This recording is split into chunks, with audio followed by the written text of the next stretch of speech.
All right, we're live. Welcome to my live stream. I'm Joshua Kemble. I've been an art director for about 8 years. I've been a graphic designer and illustrator for about 20. And when I'm not illustrating and doing graphic design, I'm working on graphic novels like Two Stories, which is my graphic novel about faith and mental illness.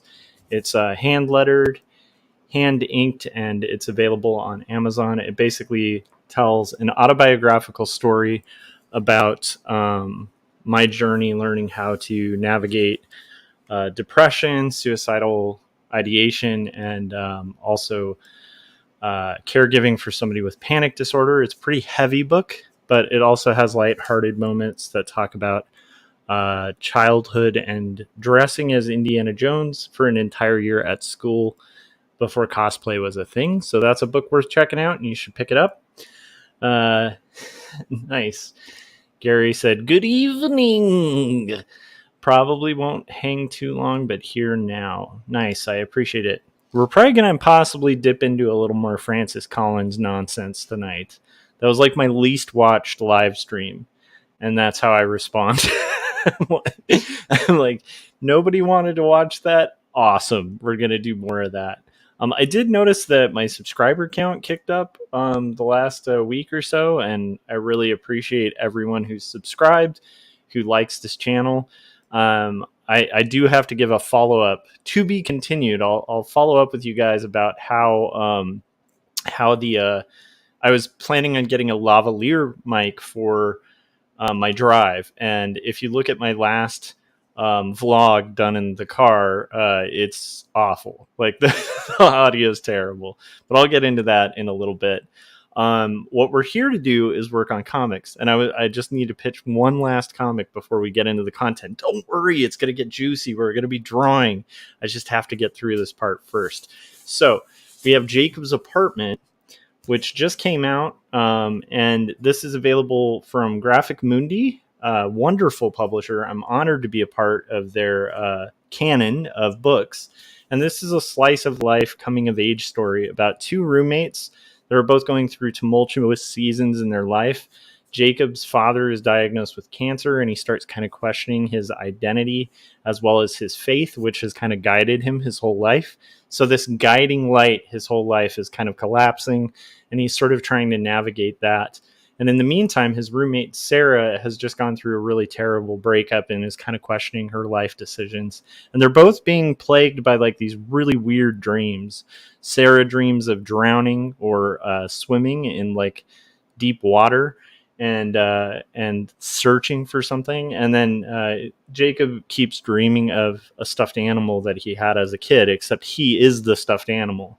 And their dreams and reality start interweaving in kind of a surreal, basically doomed romance in the vein of Eternal Sunshine for the Spotless Mind and Ghost World, if you put those in a blender.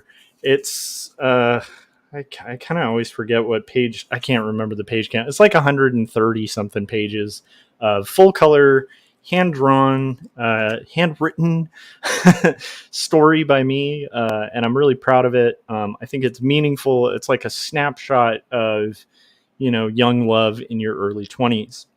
So check this out if you're interested in that sort of thing. Now, what we're going to be working on tonight is my first crack at historical fiction. Lavender Vroman and she wrote a wonderful script for a story called Not Death But Love, the strange supernatural story of Elizabeth Barrett Browning. And it is a Victorian, basically suspense and drama story, as well as romance and mystery. About Elizabeth Barrett Browning and her and Robert Browning. They were very famous Victorian poets. You've heard of them, whether you realize you've heard of them or not. How Do I Love Thee? Let Me Count the Ways. That is Elizabeth Barrett Browning. And her love letter to her husband poet, Robert Browning. What a lot of people don't know, like a lot of people are slightly familiar, especially Browning's fans, are really familiar with the kind of love story. They had a sort of forbidden romance where, her father had basically told her, hey, if you marry this guy, you're disowned from the family. and she went ahead and married the guy and then got disowned by her father, who was really controlling. But it's always kind of told as this romantic story, but most of the stories kind of take away the agency of Elizabeth, which is really frustrating if you read her letters. Elizabeth was kind of pursuing Robert, which is kind of an interesting thing that a lot of people haven't done. They've made it more like Rapunzel in the versions that I've seen. And it wasn't really a Rapunzel story where like Robert was showing up and poor Elizabeth was like this helpless lady growing her hair out. It was much more. Anyhow, it was much more. I don't think that's Rapunzel. I can't even remember. Maybe it was Rapunzel. I think it was Rapunzel. Anyhow, the twist of this story is it starts getting into some really cool stuff about Elizabeth. It's more based on the actual history, and also Elizabeth's addiction, like a growing addiction to laudanum, which was opium at the time, her kind of fascination and her deep dive and potential loss of self to getting into like spiritualism and seances and stuff, which were super in vogue at the time, and her kind of learning how to cope with like the loss of her brother, as well as how that affects her relationship with Robert. It's a very like intriguing story. And we're going to be working on that tonight. So we're going to be working on shading, page 74. And while we're doing that, I'm thinking, like I said, I'm a weird YouTuber. I don't learn. We're going to listen to some Francis Collins. This one's like more of Francis Collins kind of talking about the intersection of faith and science. That's kind of like how I was introduced to Francis Collins. A friend of mine lent me the book The Language of God, which I actually mentioned in Two Stories Book 2, which I haven't been able to complete yet.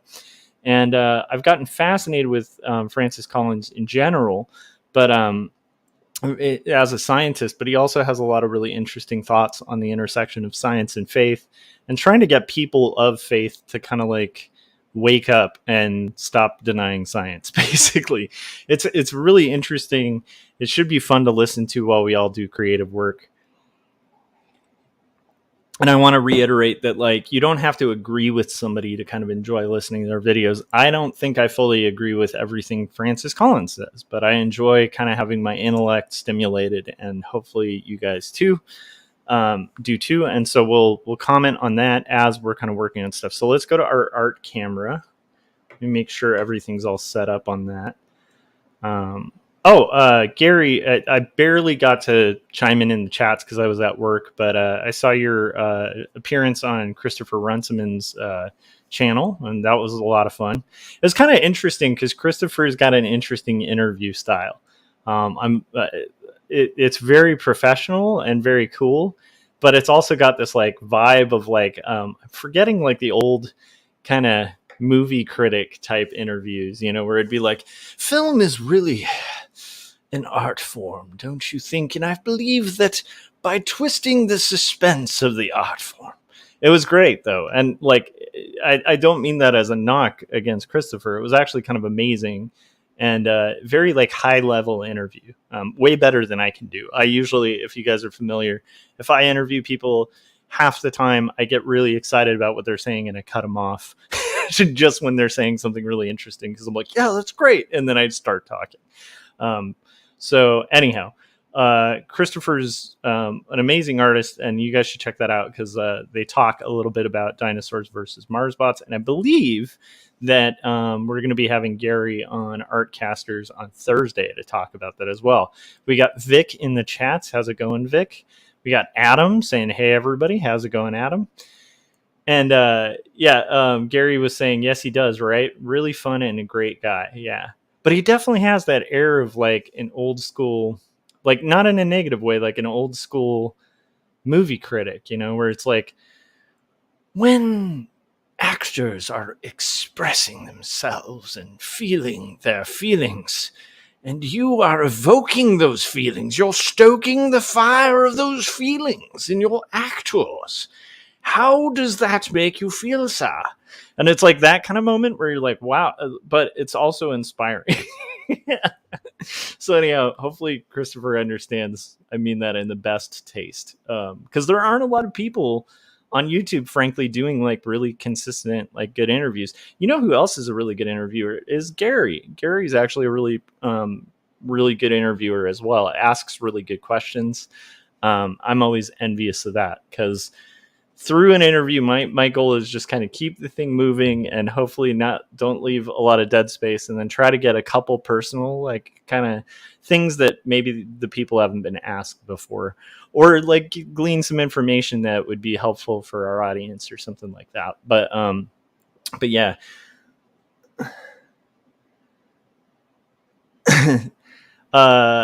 Vic Do said, you guys are like the new rude PFP. I have no idea what that is, Vic. I'm old. What is rude PFP?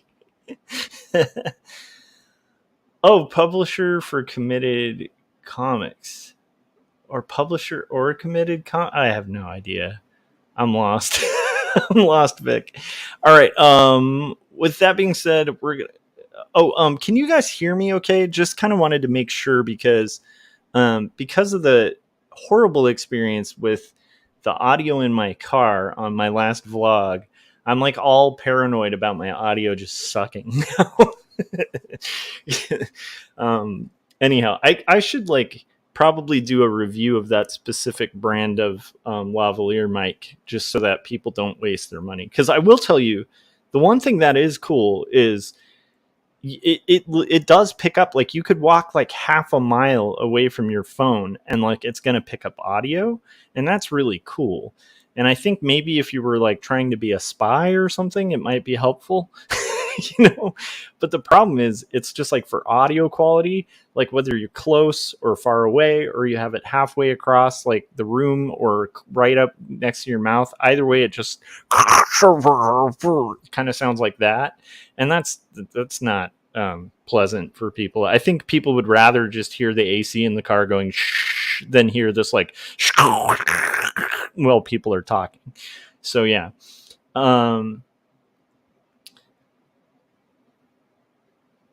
Adam said, do you guys like my new profile pic? I can't even see it too well. And he said, translate, let's see here.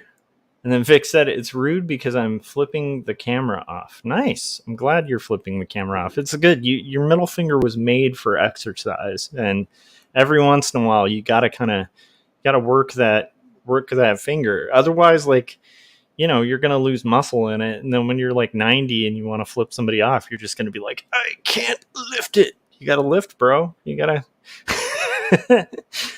That's going to be my new thing, is being the power lifter who's like, do you even lift, bro? But like, I'm talking about just middle fingers. Like, it's like I lift every day. You have no idea. All right, guys. We talked about weightlifting for your middle finger. We have talked about the books. I have one more thing before we get into the drawing. I think there's 6 people watching live right now. Again, I'm really encouraged because like my subscription count has come up a lot in the last like month or so. And I think a lot of it has to do with you guys hitting like and me asking you to hit like, which is so antithetical to who I am. Like I tend to not be the guy who like wants to ham it up and be like, hit like. But honestly, guys, take the time, hit the like. Look at my subscriber count right now. It's pretty good. And it's all because you guys are hitting like. So let's not lose that momentum. Let's build this channel and community. And honestly, again, thanks to everybody who subscribed. I'm kind of mystified by it. It's a small number for YouTube, but like for me, it's gigantic. So I really appreciate that. And I appreciate these live streams. I think just this community is a lot of fun. And show your appreciation by hitting like. And I'm also selfish. I really want it. I want to see that momentum build because it's fun. All right. Let's see. What else are we going to do? Vic said, I'm in heavy practice watching Adam's stream. I think he's talking about middle fingers. I don't know. Adam is a gentleman and a scholar. I have no idea why you would want to exercise. Now I feel like speaking in like old English. Why exercise thine middle finger at thine friend Adam? Okay, so that was kind of my intro. We're gonna get into drawing now, and this is me talking to myself as much as you guys. Like, dude, stop chatting away with your friends and start working on comics. We're not here just to hang out. We're here to get work done. Okay, myself. I will listen and go to the other thing. Boom, done. Okay, this is our handy dandy art camera. I haven't used the word handy dandy in a long time. Maybe I was listening to the Dandy Warhols the other day and just like dandies in my head. I don't know. Or maybe it was speaking like a dandy. Regardless, this is my art camera kind of setup. So you got me here. You got right here. You can see me working on this cheap old Wacom tablet just as proof of concept that you don't need expensive equipment to do art. And then right here, over here is basically the art that I'm going to work on. And I have my grids visible, and that is going to disappear because I don't want my grids visible. And what I'm going to try to do at minimum before going to bed tonight, before wrapping up this stream, my goal is actually going to be to do the toning and shading of at minimum 2 panels. So I'm going to be a little kind to myself and say 2. If we can get further than 2 panels, awesome. I'm also going to have, might cover a little bit of the art. We're going to watch a lecture and comment on it. And this is the lecture by Francis Collins called Science, Faith, that's what it's called. That made sense, right? No, sorry, I stuttered on a word. It's called Science, Faith, Trust, and Truth with Francis Collins. Now try to say that 10 times fast. Science, Faith, Trust, and Truth with I can't. Okay, let me try one more time.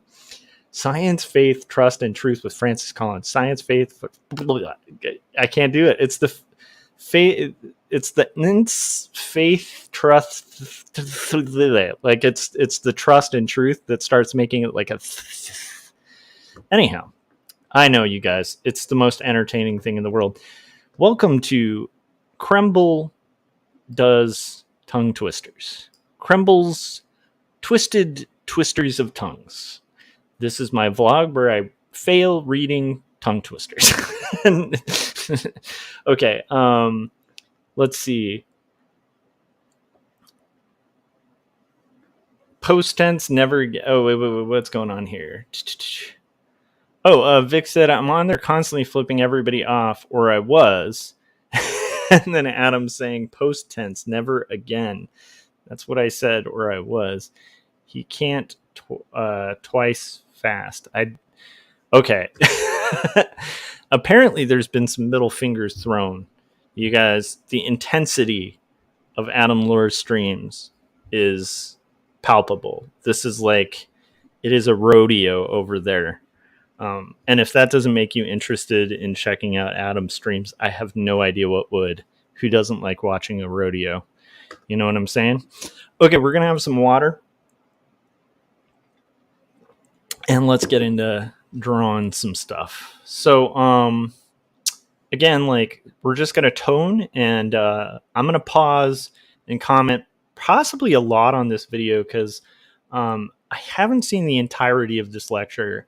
But the bits that I have seen express a lot of frustration I've felt with, my own believing community in such a like palpably beautiful way that it's really, to me, it was refreshing to kind of hear. So hopefully you guys find it interesting. Again, dude's kind of a genius, headed the project to decode the human genome. Had a lot to do with the development of the most recent vaccine, like had a lot to do with helping cure a bunch of diseases. Pretty brilliant guy. So let's hear what he has to say. I don't know who this other dude is, but I guess we'll find out. Here we go. And let me know if you can hear it, because I have had times where I'm like playing commentary videos. You guys can't hear anything. And I'll be going for like a year, on it. All right. And action. I'll be brief. Tonight's the culmination of a series of talks sponsored by the Trinity Forum in How's the partnership audio? with Church How's the of the audio, Advent guys? Is it okay? Biologos. We titled the series Discovery and Doxology. It's included the discussion of some amazing scientific discoveries, from the incomprehensibly vast to the unbelievably tiny. We've gone from the multiverse down to genetics, from computers to our own brains. Okay, I got a thumbs up, so I think it's doing okay. That's good to know. Wonderful in the most literal sense of that word.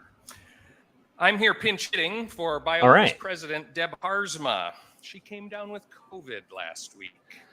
Roll for Tarako said volume is clean. In the window nice. Where she shouldn't travel.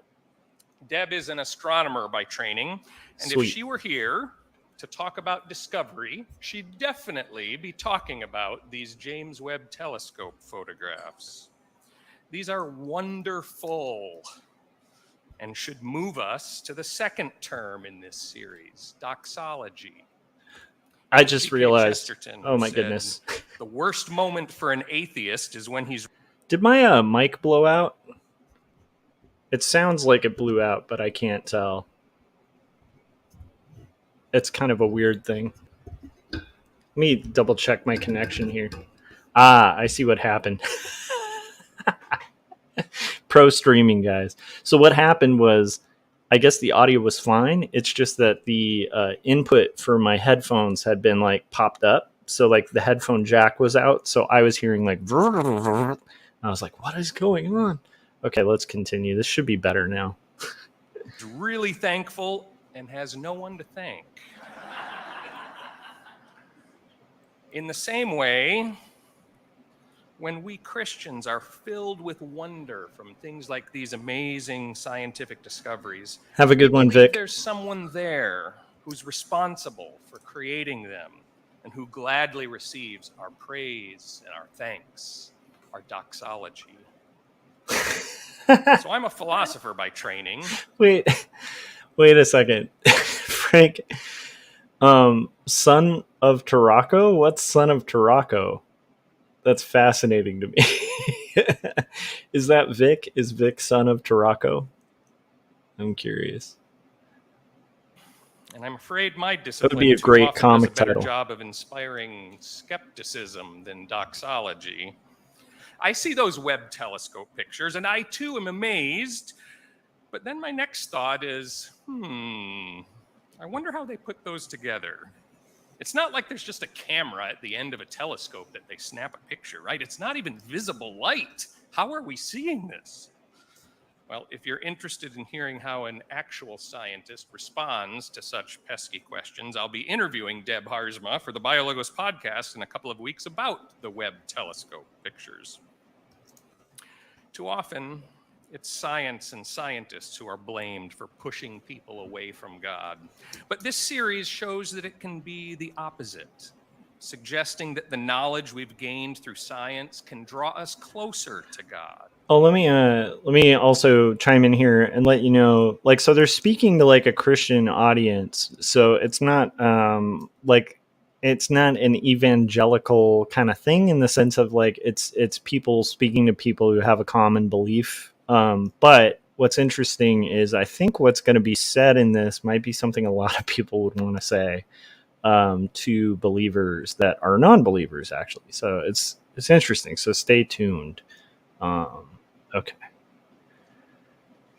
We don't think science itself can answer our deepest questions about God and meaning and truth and beauty and goodness, but often it can point us toward them. And when viewed rightly, science and Christian faith can offer complementary and even Frank said, is this a flat earth Christian? No. richer and more satisfying than either of them on their own. I think this whole room would be embarrassed by flat earth Christians. There were some of us who thought it might actually be an opportunity for people of faith to more wholeheartedly get behind science. We hoped, even prayed, that the scientists working on vaccines would be successful. Deb herself was in one of the clinical trials. She found out later she got a placebo, but then later, of course, was vaccinated and boosted, and almost certainly that and the Paxlovid helped her have a mild case when she contracted the virus this week, and has been thankful that she was able to contribute to the scientific response to COVID in that little way. So this is from 10 months ago, just so you know. Response from American Christians to science around COVID. Our speaker tonight knows probably better than anyone that Gary said, bedtime for me. Night, Josh. Night, everyone. Night, Gary. Frank said that I'm out of here. I only listen to lunatics. To be honest, it is fun to listen to lunatics. Than healing the rift between science and faith in the general population, the pandemic exacerbated the perception that these are on different sides. But they don't have to be. With that, I'm pushing further into the content of tonight's program than I was commissioned to do. So let me end by saying, on behalf of BioLogos, that it has been a pleasure to partner with our hosts here at the Trinity Forum. Please welcome the president of the Trinity Forum and tonight's moderator, Cherie Harder.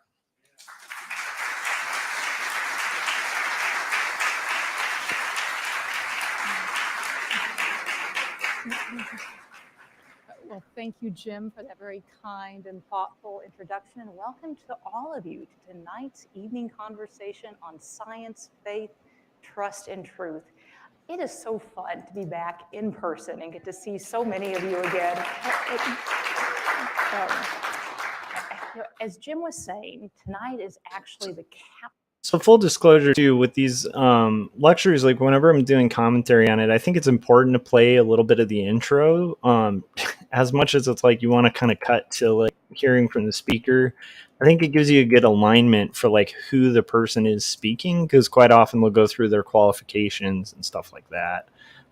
But I know, like, sometimes these can be kind of a drag and you want to just skip through them because we're not at the live event, and but I think it can be valuable and stuff like that. And hey, maybe it'll come up with or inspire some interesting observations or commentary or something like that.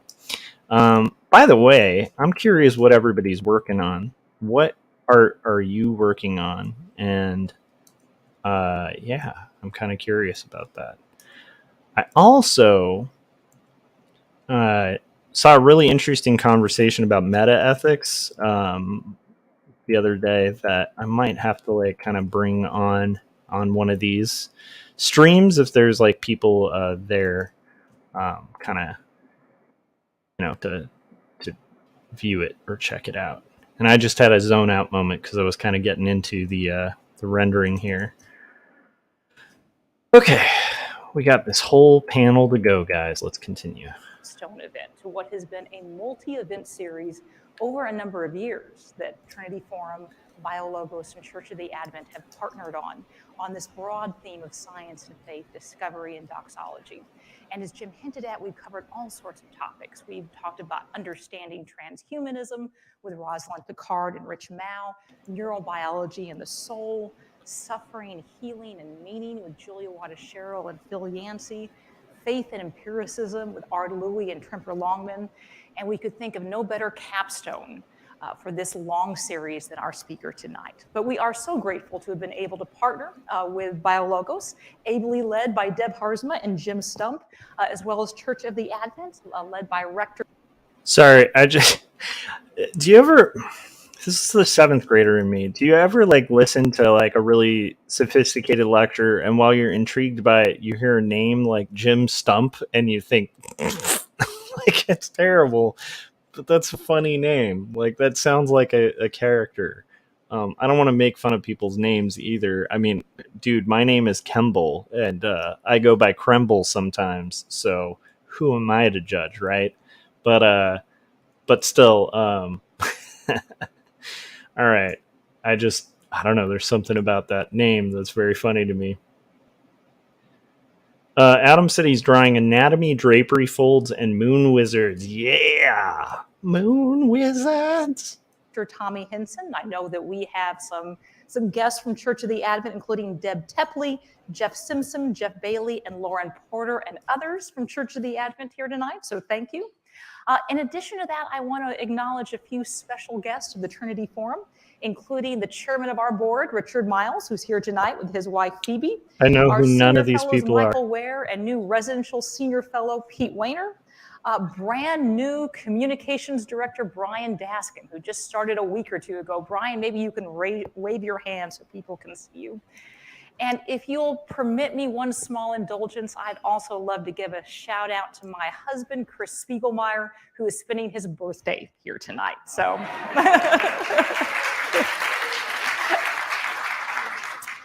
But we're glad that each and every one of you are here tonight for this sold out of. Adam said, heard back from Kevin Cross. He wasn't sure but it looks like he'll have time to do art for the 100s anthology. That's badass, man. Kevin is a good dude.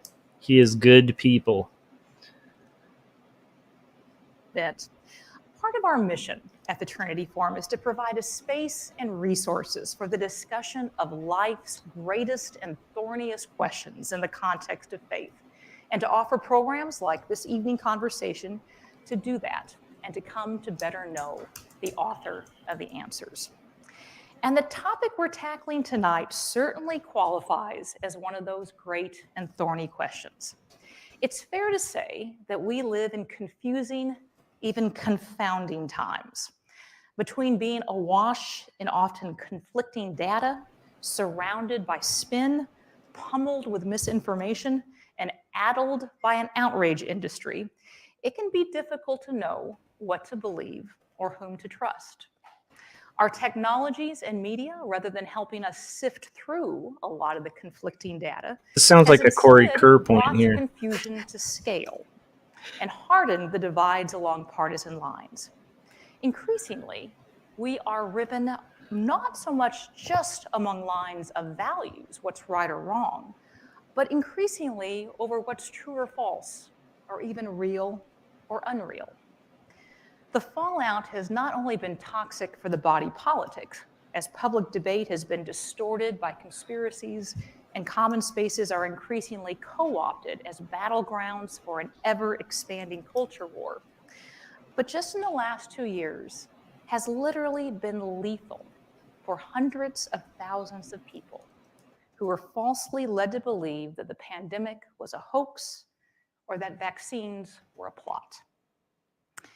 So how, in the midst of so much division, distraction, and discord, do we apprehend what is real and reliable? What or whom should we trust? If living wisely requires rightly discerning reality, how do we learn to seek what is true? And what do both the methodologies of science and the substance of our faith have to say about discernment, discovery, and wonder? So just to chime in, like one of the things I love about this that's always baffled me as a believer myself, it's like I don't think, and this is something I hold wholeheartedly as like a guiding thing that I think should be a guiding principle of most people who profess to believe, which is truth doesn't negate truth. And so if you're interested in truth, you know, you also should be interested in the law of contradiction, right? You know what I mean? Meaning like the basic premises of logic should still come into play and truth should not negate truth. So like it always weirds me out if people are literally claiming to believe in the truth, the way, and the light, and yet they're like fearful of like hearing information or like not skeptical, but like not properly vetting their information or ignoring truth or ignoring what seems to be truth. And it's always been baffling to me because it's like, how do you do that and yet also be supposedly seeking truth? Like that's like one of our big goals if you're a professing believer in actually almost any faith. Like the idea of seeking truth is a good thing. So like, I don't know. I've always been baffled by that. Let's continue. For our speaker tonight, these questions have been ones of not only enormous spiritual and religious significance, but also of urgent public health importance. It's a great honor to introduce a man of science and faith who has wrestled with these questions with both extraordinary expertise and energy, gravitas, and grace. Okay, I'm going to pause this, even though it's got a nice, serious tone, and I'm kind of digging it, and I don't want to take people out of it, but I want to say, I think the next time I have Frank Salazar on here, I'm going to say, ladies and gentlemen, this is Frank Salazar, a man of science and faith. Wouldn't that be cool? I don't know. It's just, I was realizing that's a pretty cool way to introduce somebody. Ladies and gentlemen, Adam Lohr, a man of science and faith. What do you guys think? No? Yes? All right, let's continue. I got no response for that. All right, let's continue. Under pressure, Dr. Francis Collins.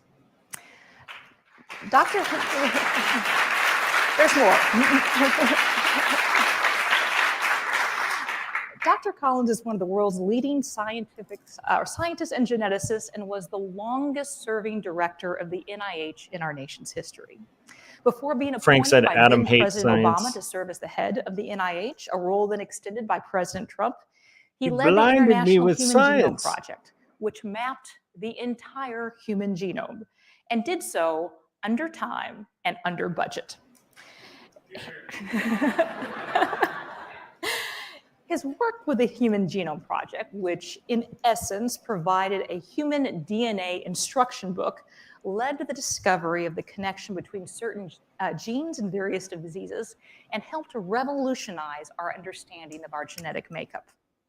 He's been elected to the Institute of Medicine, the National Academy of Sciences, is the recipient of the Presidential Medal of Freedom, the National Medal of Sciences, and the Templeton Prize for advancing scientific understanding. I like that adaptation there. Adam said, Frank Salazar, man of science, faith, and goggles.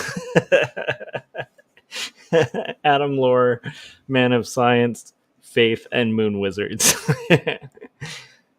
Oh, nice. Anyhow.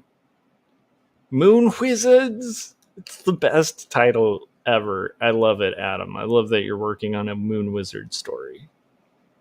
That's amazing. Of the deep questions of the universe.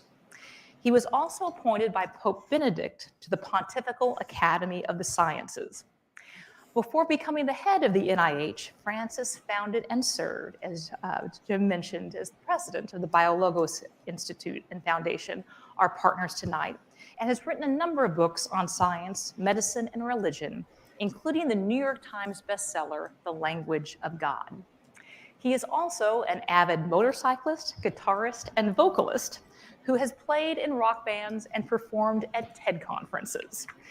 And we're delighted that not only is he here, but also his wife, Diane Baker, and his grandson, Sellers Hill, have joined us for the evening as well. After Francis's prepared remarks, he and I will have a brief, moderated conversation, followed by a time of Q&A from the audience. Francis, welcome. Thank you. So hopefully you guys enjoy this. It'll be interesting.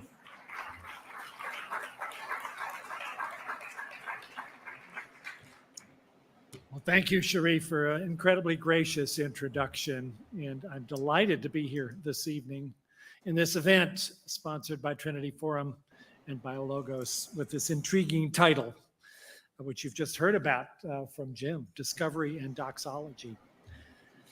Diane and I came from a previous episode of a gathering on a rooftop for a reception just before this, which is why I have taken off my tie, and I would encourage others who would like to do so to do the same on this warm summer evening.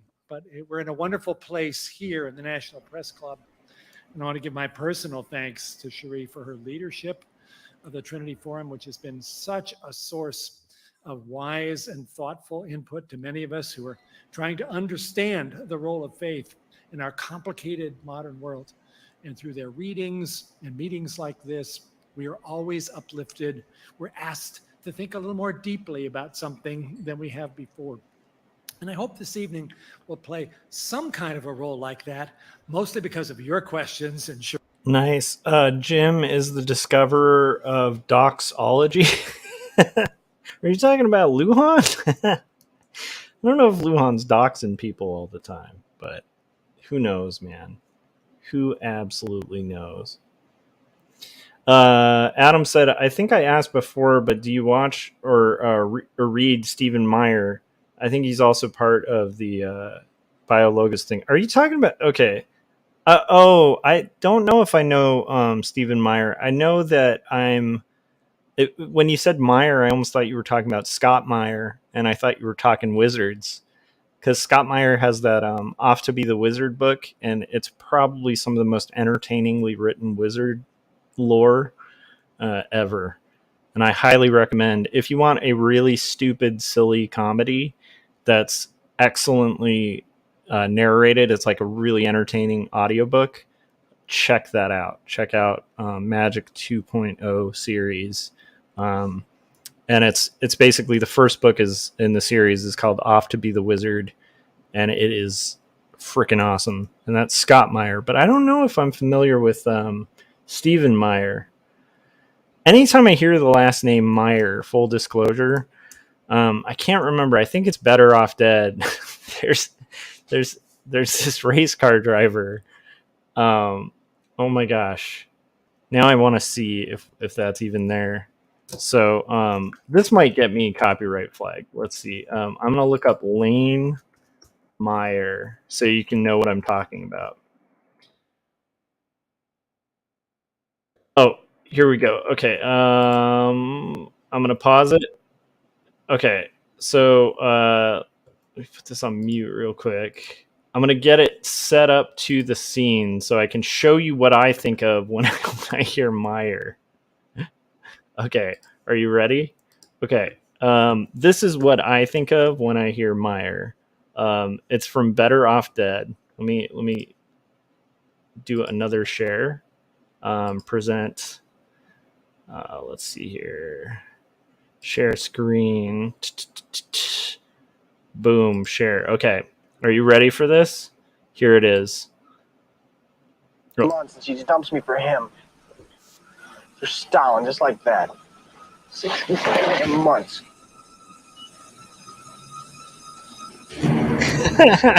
This is what I think of when I hear a sight to behold. A man beat the once great champ. Now a study. This is from Better Off Dead, by the way. It's just what I think of anytime I hear that name, Meyer. Stallion we've raced so many times before. But a pathetic, washed up, aged ex-champion. All right, let's go. Okay. Somebody better stay guard. I'm gonna break your goddamn neck. Get out of here! Anyhow, so I don't know if that's the scene, but so that shows you like that there's these guys who do like race car narration in it, and like on one of the scenes, I think it must be one of the later ones because that's the first sequence where they drive up. They say, "Ladies and gentlemen, Lane Meyer," because that's the name of the character. So that's what I think of when I hear Meyer. But I didn't actually see that. Adam says Stephen Meyer wrote Darwin's Doubt, Signature in the Cell, and Return of the God Hypothesis. Interesting. I have not read that. I might have to. Okay, let's get back to our previous video. Sorry for that interruption. Hopefully that, I don't know. If you guys haven't seen Better Off Dead, though, I encourage you, if you want to see just like a wonderfully stupid comedy, yeah. All right, let's continue. Cherie's questions, but maybe a little bit because of what I hope to share with you. Yes, the topic, science, faith, trust, and truth, brings together four nouns in a place where they may not necessarily at the present time be getting along very well. And yet all of those are nouns that I think for this audience are considered to be really important and really have the potential of making some kind of wonderful conversation and collaboration between each other to lift us to a better place. But in our current circumstance, especially in this country, we're in a situation where science and faith don't always seem to be speaking effectively to each other.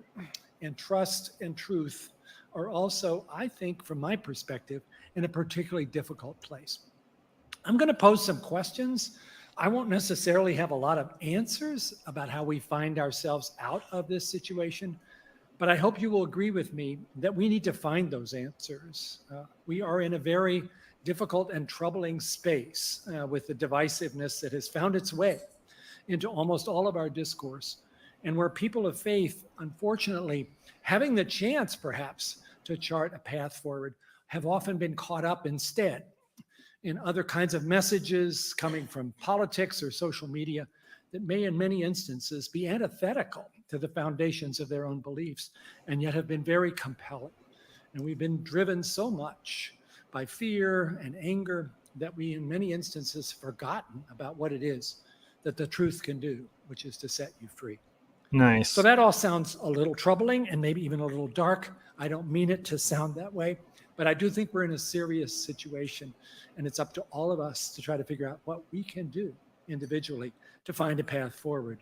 So I know this is weird, but I will just wholeheartedly let you know that from what I have heard of this, what Francis is going to get into is, I shouldn't call him Francis. It's not like we're buddies. What Dr. Collins is about to get into is something that I've thought about a lot in the past year and a half. And it's just stunningly refreshing to see a bigger figure in the world, like kind of, I feel like hitting the nail on the head of like an issue that has just become blatantly bad. Let's see here.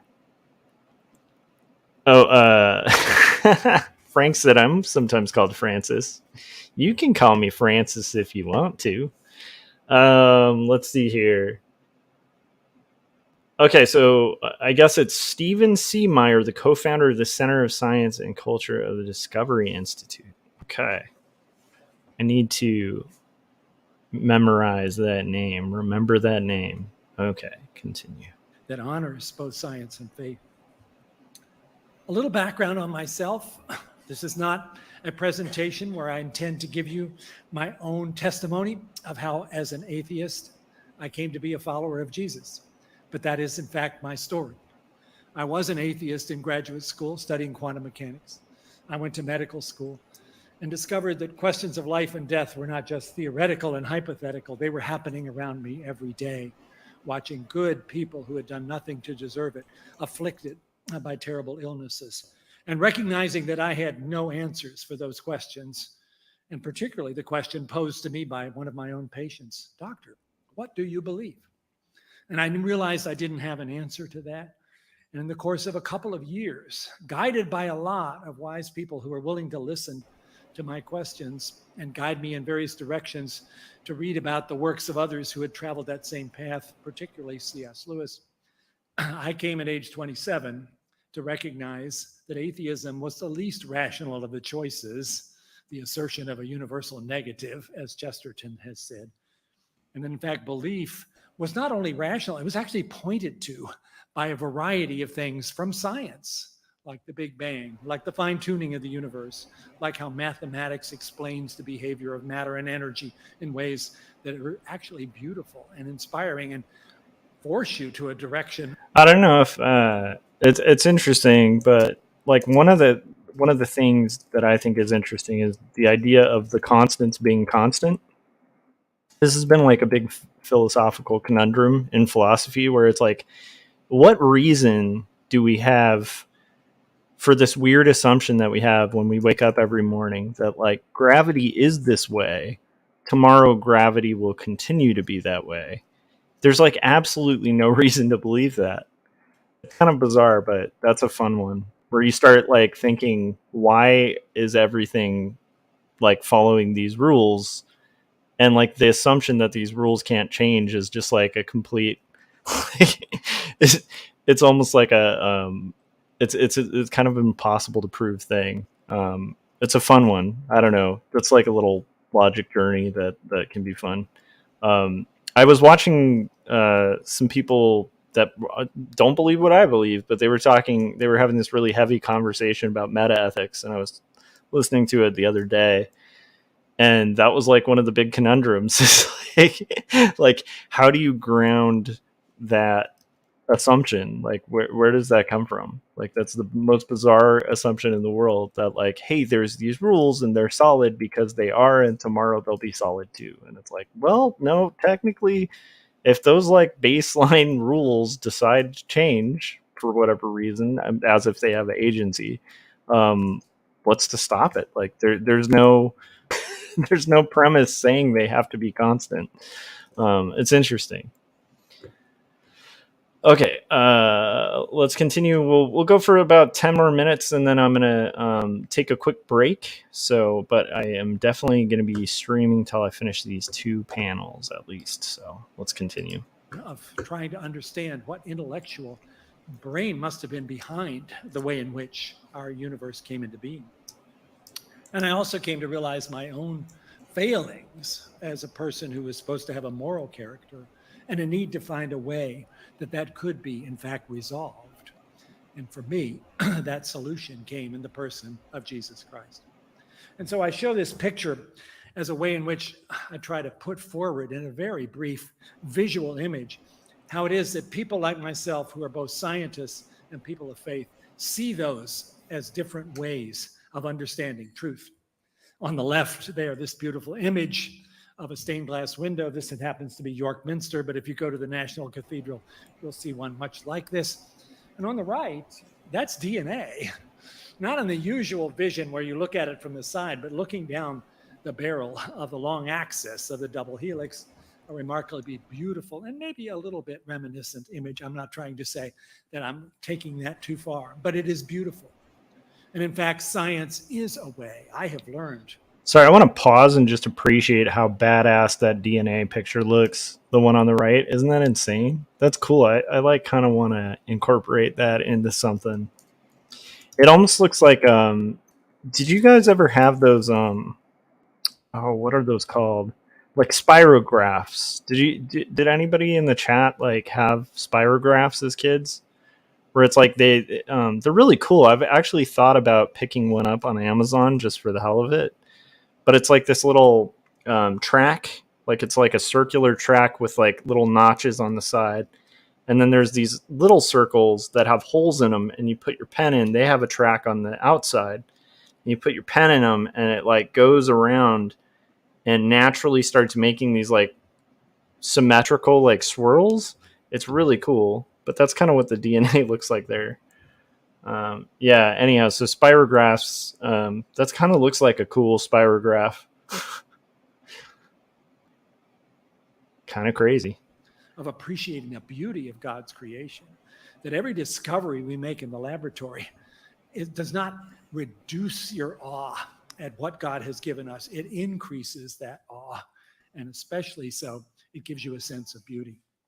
And so coming to faith as a 27-year-old who was already interested in genetics and being warned by many people that my head was going to explode because there would be immediate controversies and conflicts between the scientific and spiritual worldviews, I'm happy to say it didn't happen.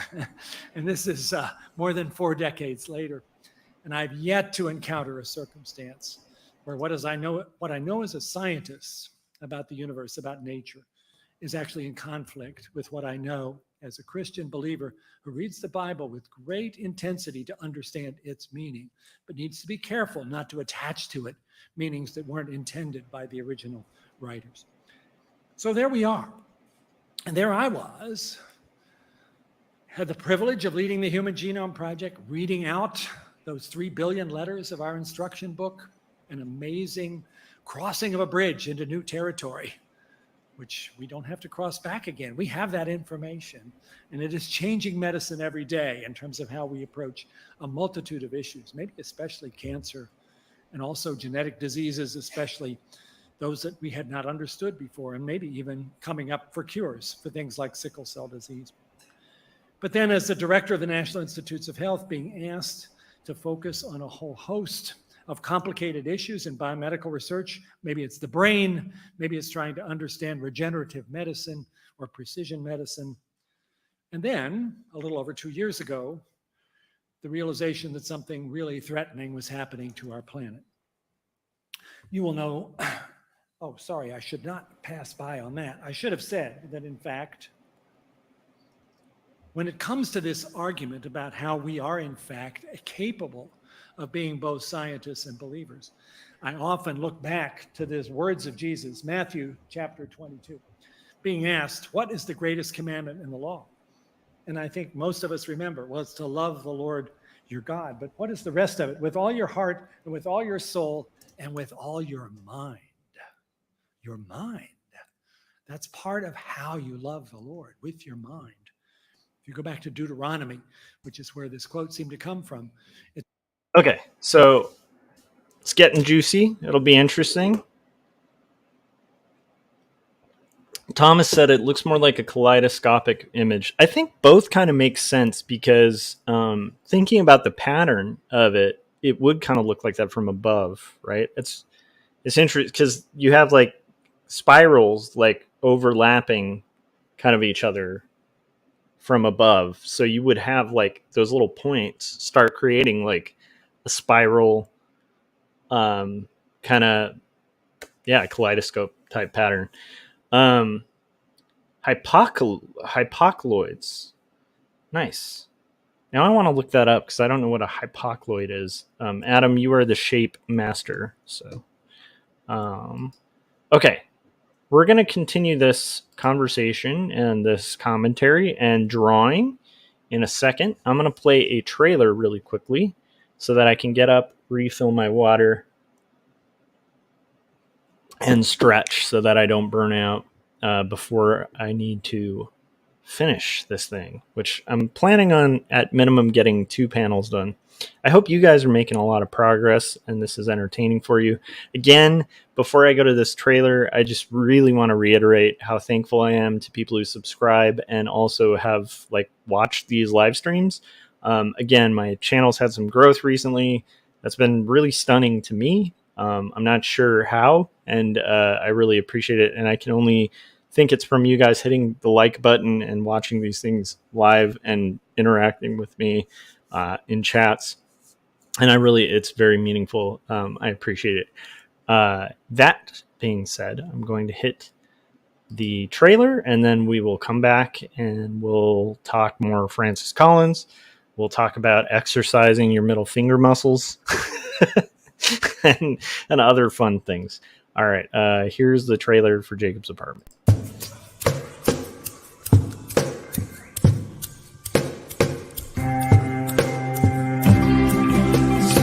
Clearly it seems that only in dreams can we feel these things we've seen and walk around breathing things.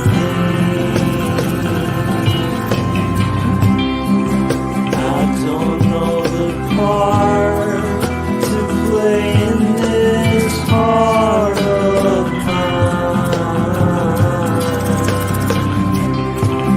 There's dissonant things, they split at the seams.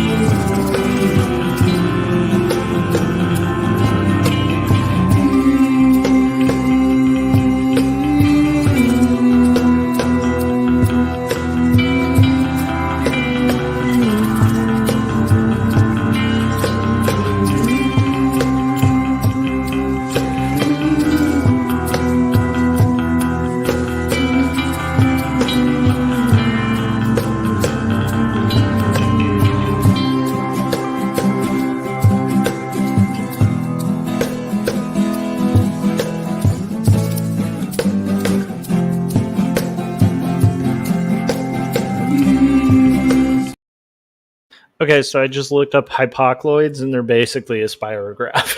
It's the definition. Thank you for that word, though. I didn't actually know that word, Adam. It's, I guess, a special plane curve generated by the trace of a fixed point on a small circle that rolls within the larger circle. And that's the premise of a spirograph, too. But that would also make sense because technically it's kind of doing that with the DNA from up top. But also it is kind of refracting in a weird way. So I think both the idea of it being I think both the kaleidoscope and the hypocycloid is kind of correct for what it looks like from above. And now I have a word for it thanks to Adam. Thank you, Adam. I learned something. Hopefully I remember that. That's the problem I have. I forget terms all the time. But concepts, they stick with me. Just terms, not so much. All right, let's watch a little more of this and continue working on art together. It's about with all your heart and with all your soul and all your strength. But Jesus said, with all your mind. I think we were supposed to notice that. Well, then we came to January of 2020 and to these immediately worrisome headlines in Science magazine, in the Washington Post, that something's going on in Wuhan, China. And it did not take long before it became clear that this was a virus that had the capacity of spreading rapidly. In fact, it had already spread to our country before most people had realized that fact. And as you know, here we are now in the summer of 2022, after 2.5 years of a devastating set of outcomes, with the deaths of more than 1 million people in the So I guess United this States is from alone, 2022. and many more in the rest of the world. My role as the NIH director was to try to see what we could do in every possible way to bring together the best and brightest scientists, regardless of whether they were academics or industry or government, and sit around the same table and put together a plan to come up with strategies that would develop preventions with vaccines, treatments with various drugs, better diagnostics, and that's what we did. And people worked 100 hours a week. So let me pause this. I think this is nice. To me, what was interesting about this lecture was that it kind of humanizes the process of science a little bit.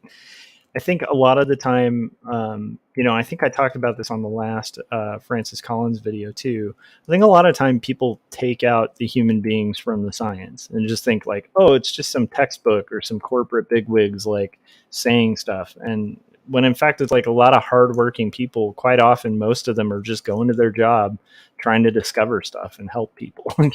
Like it's not all like these weird like crazy mad scientists in lab coats like writing wacky thesis papers or something. And I think like I don't know, to me there was something really nice about this because it kind of humanizes one of the key figures behind the whole rigmarole we all had to go through recently. So let's continue. Included for week after week after week, recognizing that every day that went by that you wasted time was putting lives at risk, and particularly with the vaccines. Oh, let me pause this too. Do everything we could. So this is the Trinity Forum. This is on their YouTube as Science, Faith, Trust, and Truth with Francis Collins. I actually have not hit like yet, so let me do that. Boom. But anyhow, that's where we're getting this from. So if you're curious to kind of check out the full lecture without my commentary, that is where you would find it. I also don't know why the opacity settings just changed on my brush. What the heck, Photoshop? What the heckins? All right, let's continue. Here we go. Could to pull together the things that NIH had to offer here, which were in the area of diagnostics, therapeutics, and vaccines, but particularly for vaccines, to come up with a way in which we could use new tools, including something called messenger RNA, in a rapid fashion to try to develop something that would protect people against the worst outcome of COVID-19. And there were 6 of these different vaccines that were worked on collectively between government, academia, and industry. You'll see the names of the companies. We got all very tightly connected with each other. And you will see that, of course, in the top row here, 2 of those, Moderna's mRNA vaccine and Pfizer-BioNTech's mRNA vaccine, were really tackling this in a brand new way that had never been done this way before for a human illness, but had the promise of going even faster, because you could design the vaccine in record time. The Moderna vaccine was effectively designed at NIH in our vaccine research center in 48 hours after we knew the sequence of that virus. Okay, so that, by the way, is stunning. And like what's interesting is, as you can kind of note from the little bits you might have seen on the last live stream where I was watching Francis Collins kind of go over a little bit of his career.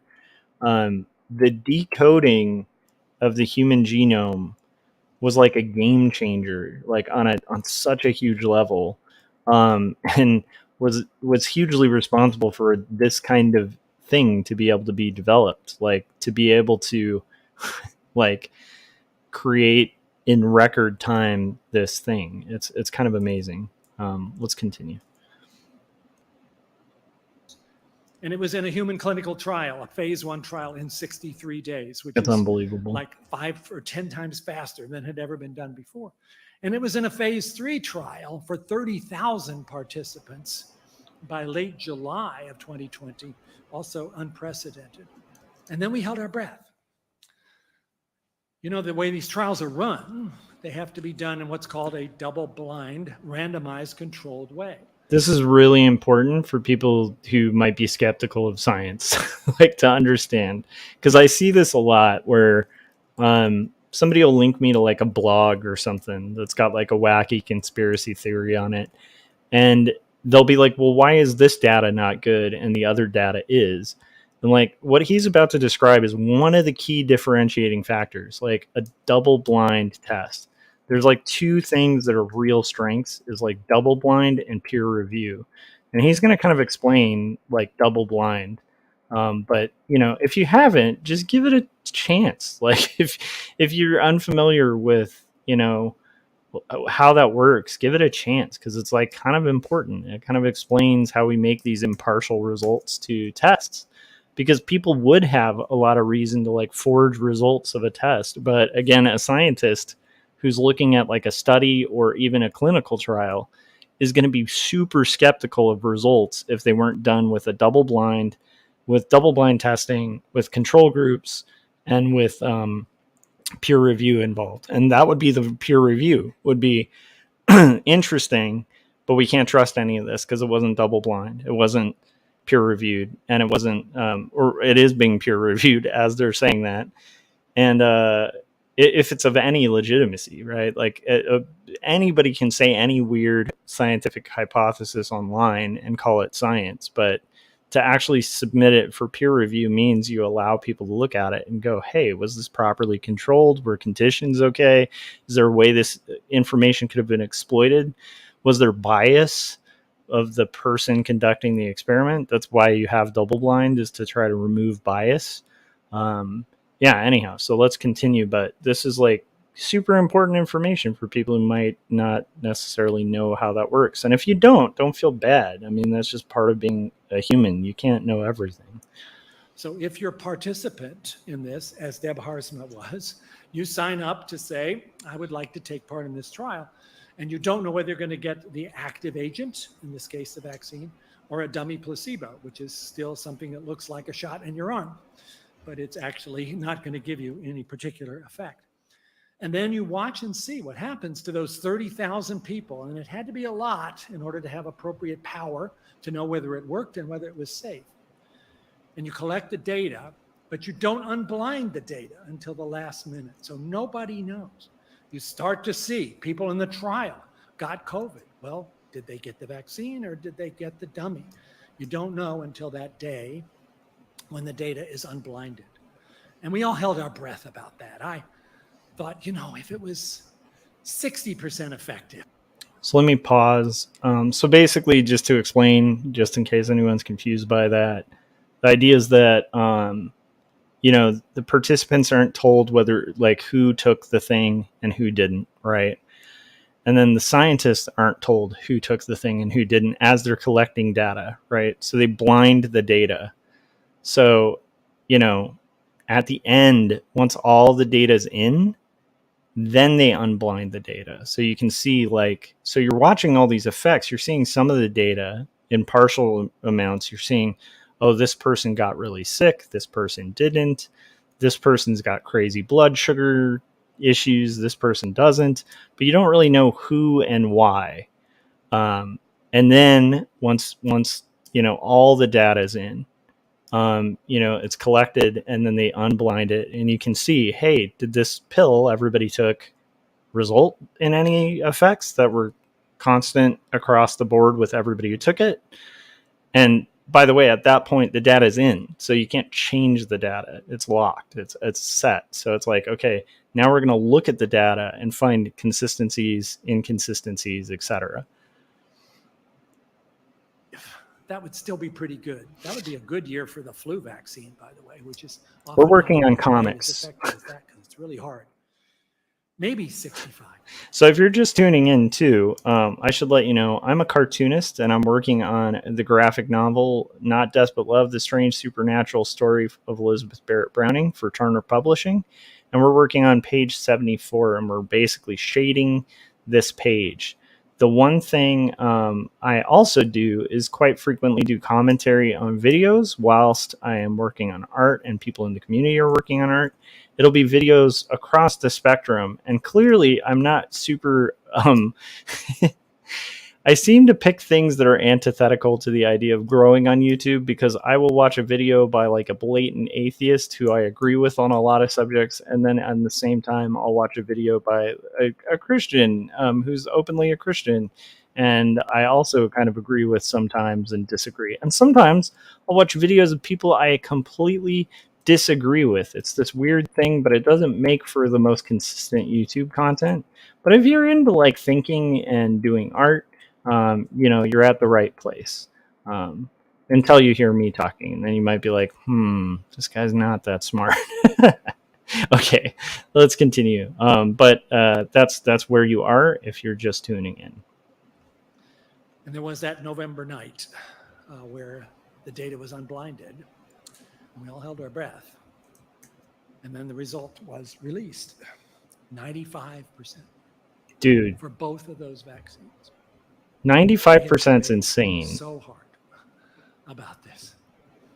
And yet I had also counted on science to be the answer to the prayers. And in that moment, it seemed like it all came true. And I'll be honest, I cried like a baby that night. Tears of joy, tears of relief. We had an answer. We now have a way of saving the lives that haven't yet been taken by this, and plenty had been. And maybe we will be able to see a path forward where we can get through this. And so I signed up and I got my first shot. And I assume because you all are here and you had to show your evidence that you did too. And I got my second shot and I assume you did that too. And I hope you all got your boosters because the evidence is very strong that this is a wily virus that keeps changing its coat. And while you might have had great immunity to the original virus when Delta and now Omicron and now BA5 come along, the additional needs that you have to keep boosting, and there'll be another need for boosters this fall against BA5, and you will have an opportunity to take advantage of that. That is simply the nature of what we've learned through science about what's needed. But again, those pictures you see, those were in the first phase of getting these vaccines out there, and I thought, we're going to be okay. But then look what happened to vaccine doses administered in the US. Off to a great start there in January of 2021. And by April or May, pretty much anybody who wanted a vaccine could get one for free, with lots of ways that this was set up to make it easy. But look what happened. It started dropping off. And by July, we're kind of down to a much lower level. And it hasn't really picked up that much since then. Okay, so again, I think it humanizes the process. Can you imagine you're like this dude who's, tasked to like help stop this crazy virus that's like spreading like wildfire. It's like unprecedented. Like nobody's seen it before. It's this thing, it's just killing a bunch of people. and there's no vaccine, there's nothing like to prevent this thing from just spreading like wildfire and just killing everybody. And like, you're tasked with like take care of it. So you do this close to impossible feat in record time and come up with a solution that at least in trials, with a large trial of people, has a 95% efficacy rate. And you're expecting like, you'll be happy with like something with like 40%. I mean, because at this point, anything's better than nothing to help, as long as it doesn't have like hugely negative consequences. And it's like, so imagine that, and you're like, you finally stumble upon it, and then you're where he is, where at first it's like, boom, everybody's on it, and and then you just watch people just willingly reject this thing. It's interesting to see this from hear this from the standpoint of somebody who was helping in the creation of this and the science of it, and their perspective on it. I think it's very helpful. Time. That was a surprise at this level, because that means even today, some 50 million people have yet to take advantage of what, from every bit of scientific evidence, is an effective way to prevent the worst outcomes of this disease. Is it completely safe? In those 30,000 patients that were involved in the trials, there was no indication of a safety problem. Once you get to millions and millions of people, yes, there are rare instances where the vaccine can cause things like myocarditis or a blood clotting problem. But if you add up the risks of benefit versus the risk of harm, it's not even close. And yet a lot of people decided not to do so. Let me tell you about one. That's Josh Tidmore and his wife, Christina. They were living in Alabama. This was the summer of 2021. They knew the vaccines were out there, but they were hearing things, reading things on social media, hearing things in their church, which had been founded by Josh's grandfather, that maybe this wasn't to be trusted, that maybe this was actually something that everybody was in cahoots with the drug companies to make money, and these vaccines didn't really work, or maybe they were a lot more dangerous than anybody would admit. And there was this guy Fauci, and nobody was quite sure what to make of him. And so Josh and Christina decided they weren't going to get vaccinated. And then a month later, they both got sick. And Christina got better pretty quickly. Josh, just 36 years old and otherwise healthy, didn't seem to be recovering, got worse, ended up hospitalized, ended up in the ICU. This is his last day. Josh died 4 days before his 37th birthday. His wife, Christina, heartbroken by this, with their 2 little kids now to care for, recognized that they had been given information that really wasn't accurate about the vaccines, and they had passed up something that they probably would have wanted to take advantage of, and became very public about her concerns about the misinformation on local media, talking to people in her church, and she was attacked for that. People in her church telling her, don't you realize that there is no such thing as COVID? Your husband died of something else. Don't fall into the trap of being manipulated by all those government people. And eventually she fell silent. It was just too hard. How could this have happened? These are good, God-loving, hardworking people who have been brought into a place that actually took Josh's life. Many of us tried what we could do at that point to try to get the word out. Credit to BioLogos. Oh, sorry, I'm skipping over something important here. This is a estimate of what exactly seems to be the place where vaccine resistance is most striking. And if you can see close enough, and I realize some people in the back can't, it's basically saying, what is the likelihood of being unvaccinated based on your particular demographic? And so the green bars are those not vaccinated, and the group that is highest on the list, highest of all the people in the United States, are white evangelicals. Lowest on the list are the atheists. Go figure. So yeah, how did this happen to God's people? I'm a white evangelical. Those are my people. Well, okay, you can begin to pinpoint some of the areas that led to this. There is certainly a long-standing undercurrent of distrust of science and science. So, like again, like I know it got really heavy, and I think it kind of needed to. It's a good talk. I mean, the dude sharing his perspective, and like honestly, you know, the weight of it is pretty heavy. At least, you know, especially was pretty heavy. So yeah. But like what I like about this is he's not going to take the approach of like shame on these people kind of thing, which I think would be possibly even correct to say. But at the same time, I don't think that's an effective way to change people's minds, right? People don't respond well to shame, right? So I think his approach actually here is really cool and quite considerate. He starts kind of getting into why is this, and not like in a judgy way, but in a like, how did this happen? Like, how did people get, convinced of something that, is against their best interests? And he's going to kind of go into that as best he can. And I think it's a very, weirdly, like a very empathetic view of like, but not, insulting to people who, have come to other ideas, I guess. So let's continue. That's what BioLogos has been wrestling with in the experience of the last decade or more. And some of that is based upon questions about origins and the unnecessary conflict that is still embraced by many people about whether the Earth is actually 4.6 billion years old or whether it is 6,000 years old. And so much of that undercurrent has led to a sense that maybe scientists have an agenda, that scientists are atheists. Well, actually, 40% of us are believers in a personal God. Whether scientists are elitist, kind of talking down to you, and to be honest, okay, let me look in the mirror. Some of our messages have been conflicting and not easily understood. And when we had to change the messages because the science changed, it sounded like flip-flopping instead of like, okay, there's new information here. We fouled up the communication part of this on numerous instances.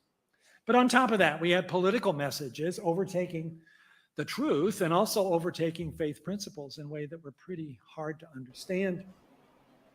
Some would say, and I guess I have to agree, that maybe it showed a certain vulnerability in our own Christian training about what are the principles of our faith, what you might call spiritual formation and catechism, that you could, in fact, bring on board messages that sounded like fear and anger in the face of Jesus' words, which would have counseled in a very different direction, and that somehow those things seem to fit together in church communities.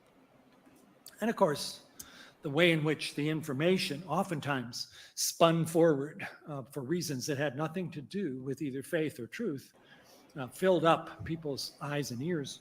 And cable news, of course, winning the battle for attention over whatever was happening on Sunday morning by a more than tenfold access to people's attention. Social media, making this worse, spreading anger, lies preferentially, oftentimes over love and truth, with really no way to control that. Certainly information that makes people angry, we all understand, spreads 10 times faster than information that's actually going to calm you down. And then on top of that, our nation's affliction now of tribalism, divisiveness, and frankly, vitriol, overtaking what should have been our better angels. People of faith should have been out in front saying, wait, stop. Let's look at this. Let's figure out what's really true and who we should trust. And let's lean on our principles that the truth will set you free to figure out what we should do. And all too often, that was drowned out.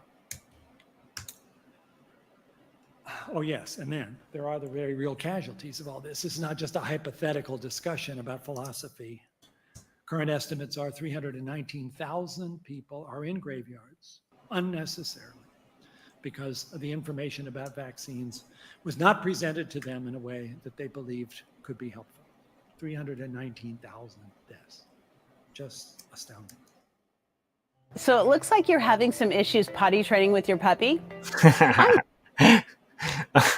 Lisa, an accredited trainer. That ad was funny. Okay, so pretty powerful stuff so far, I think. I'm kind of curious what everybody thinks so far in the comments. I don't know. I find Francis Collins to be a very compelling speaker and thinker, and so it's kind of fun to hear his take, even on like a heavy topic like this, and a potentially divisive topic. But I think it's important.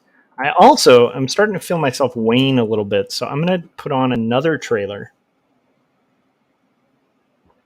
because I cannot quit this stream until I have finished 2 panels, and we're not even through the first. And so it's about longevity. I hope you guys are making good progress drawing or working on your own creative projects. And we're going to go ahead and put on the trailer for 2 Stories.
All right, that was my distorted and dark Christmas trailer for 2 Stories.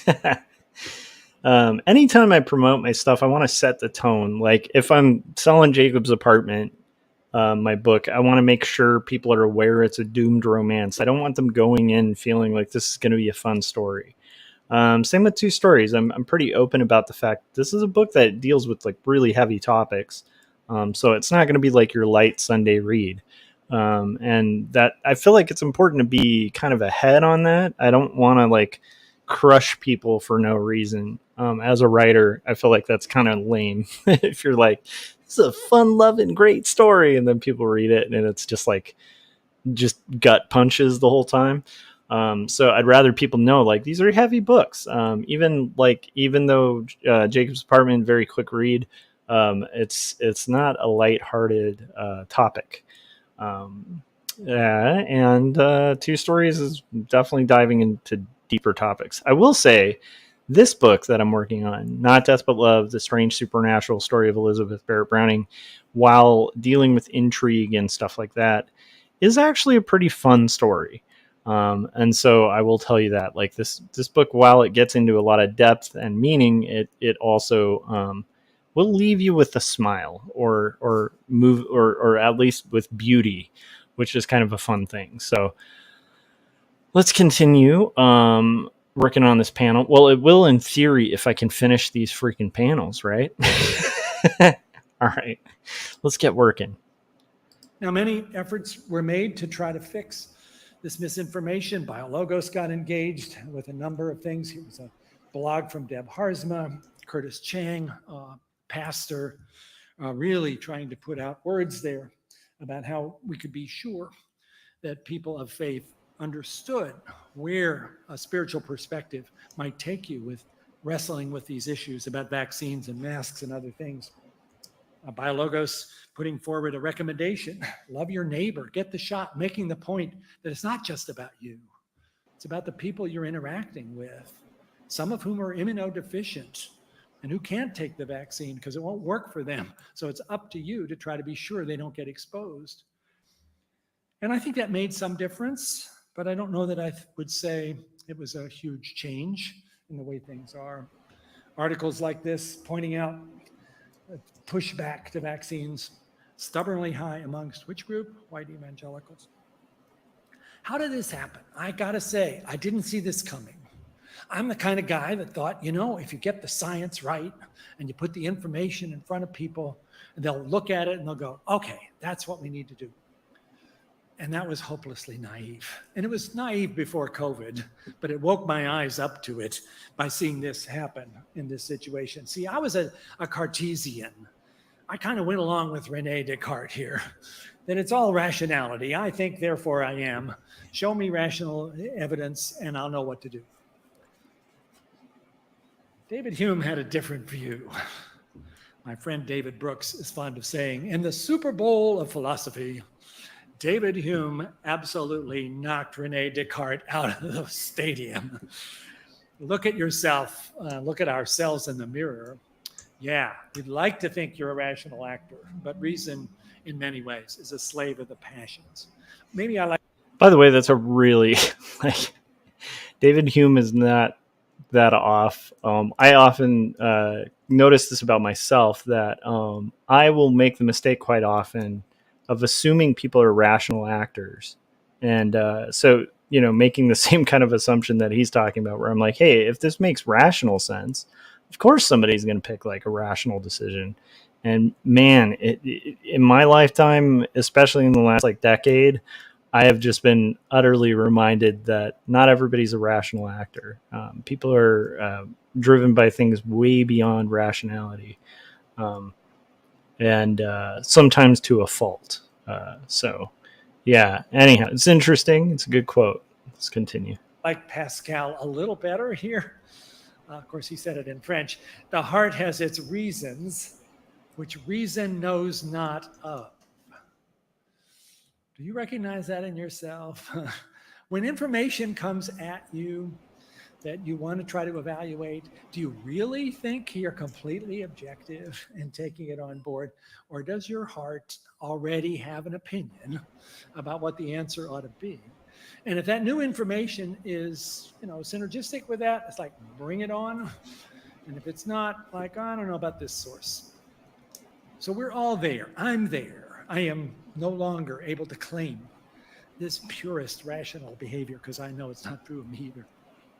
But it's certainly not true of our nation at this time.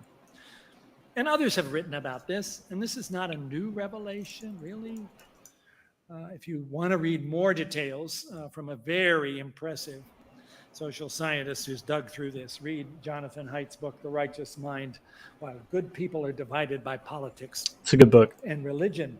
Or read another Jonathan Rauch, The Constitution of Knowledge. I haven't read that one. About truth and how we need to defend it, and how our minds, because of this cognitive bias, which is another way of saying we're not fully rational actors, is constantly getting in the way. And you'll have to admit it's true. Now, what does faith say about this? I think faith says a lot about this. It puts out some warning signs, and that's true of the major religions of the world. Proverbs chapter 6, verses 16 through 19. There are 6 things the Lord hates, 7 that are detestable to him: a haughty eyes, a lying tongue, hands that shed innocent blood, a heart that devises wicked schemes, feet that are quick to rush into evil, a false witness who pours out lies, and a person who stirs up conflict in the community. Oh my gosh. We're not seeing any of that now, are we? The Quran. Oh, you have faith. Be wary of Allah and be with the truth.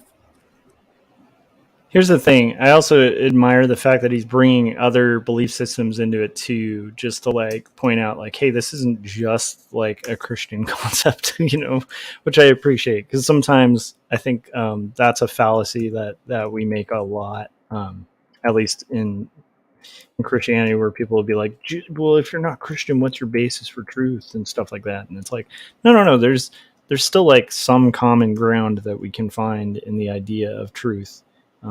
With like across the board, I think. So let's see here. Okay. In the New Testament, already quoted, these are words of Jesus. You will know the truth, and the truth will set you free. You could figure out what lies would do. It's not the same. The Buddha. 3 things cannot be long hidden: the sun, the moon, and the truth. I want that to be true. What if you could do SEO smarter and faster? By the way, You can edit your meta tags. I don't use ad blockers on these things because I feel like these people this? need the revenue I found from the myself ads, in a quandary. I was interested in maybe even trying to write something about this, perhaps a book that I could write directly to my brothers and sisters of faith in the evangelical community. But I felt like maybe that's a little bit elitist to imagine that I know what their experience is like. And so right before I got asked to serve as the president's science advisor, which is currently my job and has gotten a little bit in the way of book writing, I reached out to a group that I want you to know about. Oh, by the way.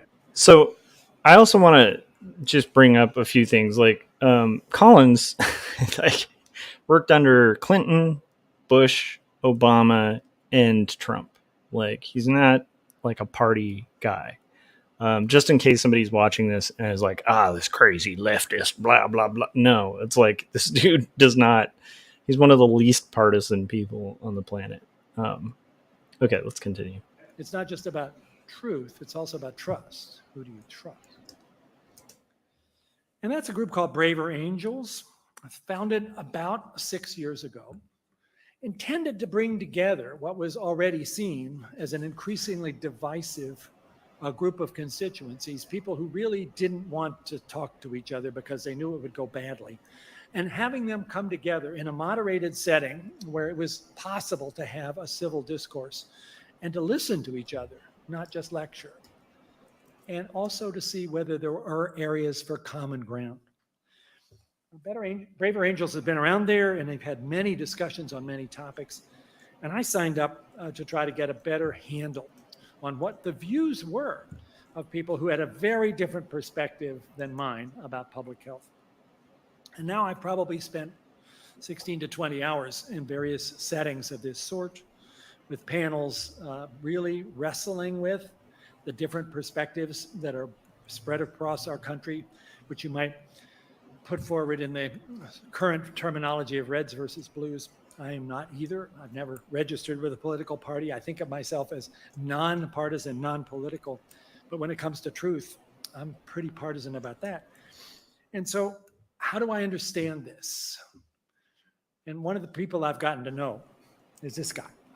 In fact, I've spent a lot of time with this guy.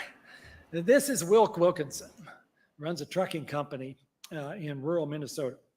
And he's part of the Braver Angels team. Let me pause here. So to me, I think it's kind of cool that you have this guy whose job is like insanely time consuming, and yet he's so mystified by this problem of seeing like his community, what he sees as like very much his community, like falling for things that are totally untrue. And in response, he, of his own free time, like and I'm sure it's not for money, right? Because it's like this guy's making plenty, right? Is just opting to go into these debate settings to kind of discuss it and like learn a little bit about like, you know, like be able to steelman like what other people think. That's a very scientific approach. I don't know if that makes sense, but it's like, it's kind of why I like to watch videos of people I may not even agree with on here or in general. It's like, it's fun to be able to actually steelman even people you disagree with. It's fun to like actually know where they're coming from. And honestly, I'll catch myself sometimes kind of over talking when I hear somebody with a contrary opinion. And then I regret it instantly because I think one of the best things to do is just to ask a lot of questions and like, see like where does this lead, you know, like what is the backing behind this, you know, what's the premise behind this, like what drives this kind of thought. It's an interesting practice. Let's continue. And has spent a lot of his time on it. That's Wilk, and he very much represents everything I'm trying to understand, and which I think I would have had a hard time really getting my head around without spending the time to see where he's coming from. Because he sees the government as the source of most of the problems in his life, the over-intrusiveness, the insistence on making changes relating to COVID that have wrecked his economy, that have kept his kids home from school, which has been bad for their social development and bad for their mental health. And he sees the government as simply not understanding what his life is like and imposing all kinds of constraints on him that are not justified. And so we've talked to each other a lot about that, and I'm beginning to understand where he's coming from. And I will frankly say at this point, Wilk's my friend. I would feel comfortable having a beer with him, although it's all been done by Zoom. And I think he would say the same, but we totally disagree on a wide variety of things. But it's a good thing to do that. And then I thought about how do I kind of put this together? Because while I think we totally disagree, somehow we do have this common ground of things that we all agree are important values. Is there a way to kind of present that in a fashion that I can get my head around and maybe could help other people also trying to sort this out. And trying to figure this out, I encountered a particular... So I really find this interesting. Again, like a lot of people might just be like, I'm going to go talk to people and kind of boss them around. And, I mean, it's funny because it's like one of the things I like about Collins is he's pretty humble. And it's like he really doesn't need to be humble. He's definitely achieved quite a lot in his lifetime. He knows what he's talking about. And yet, like the humility of the way that he speaks and the way that he sounds like he approaches people is really quite inspiring. Okay, we're gonna save.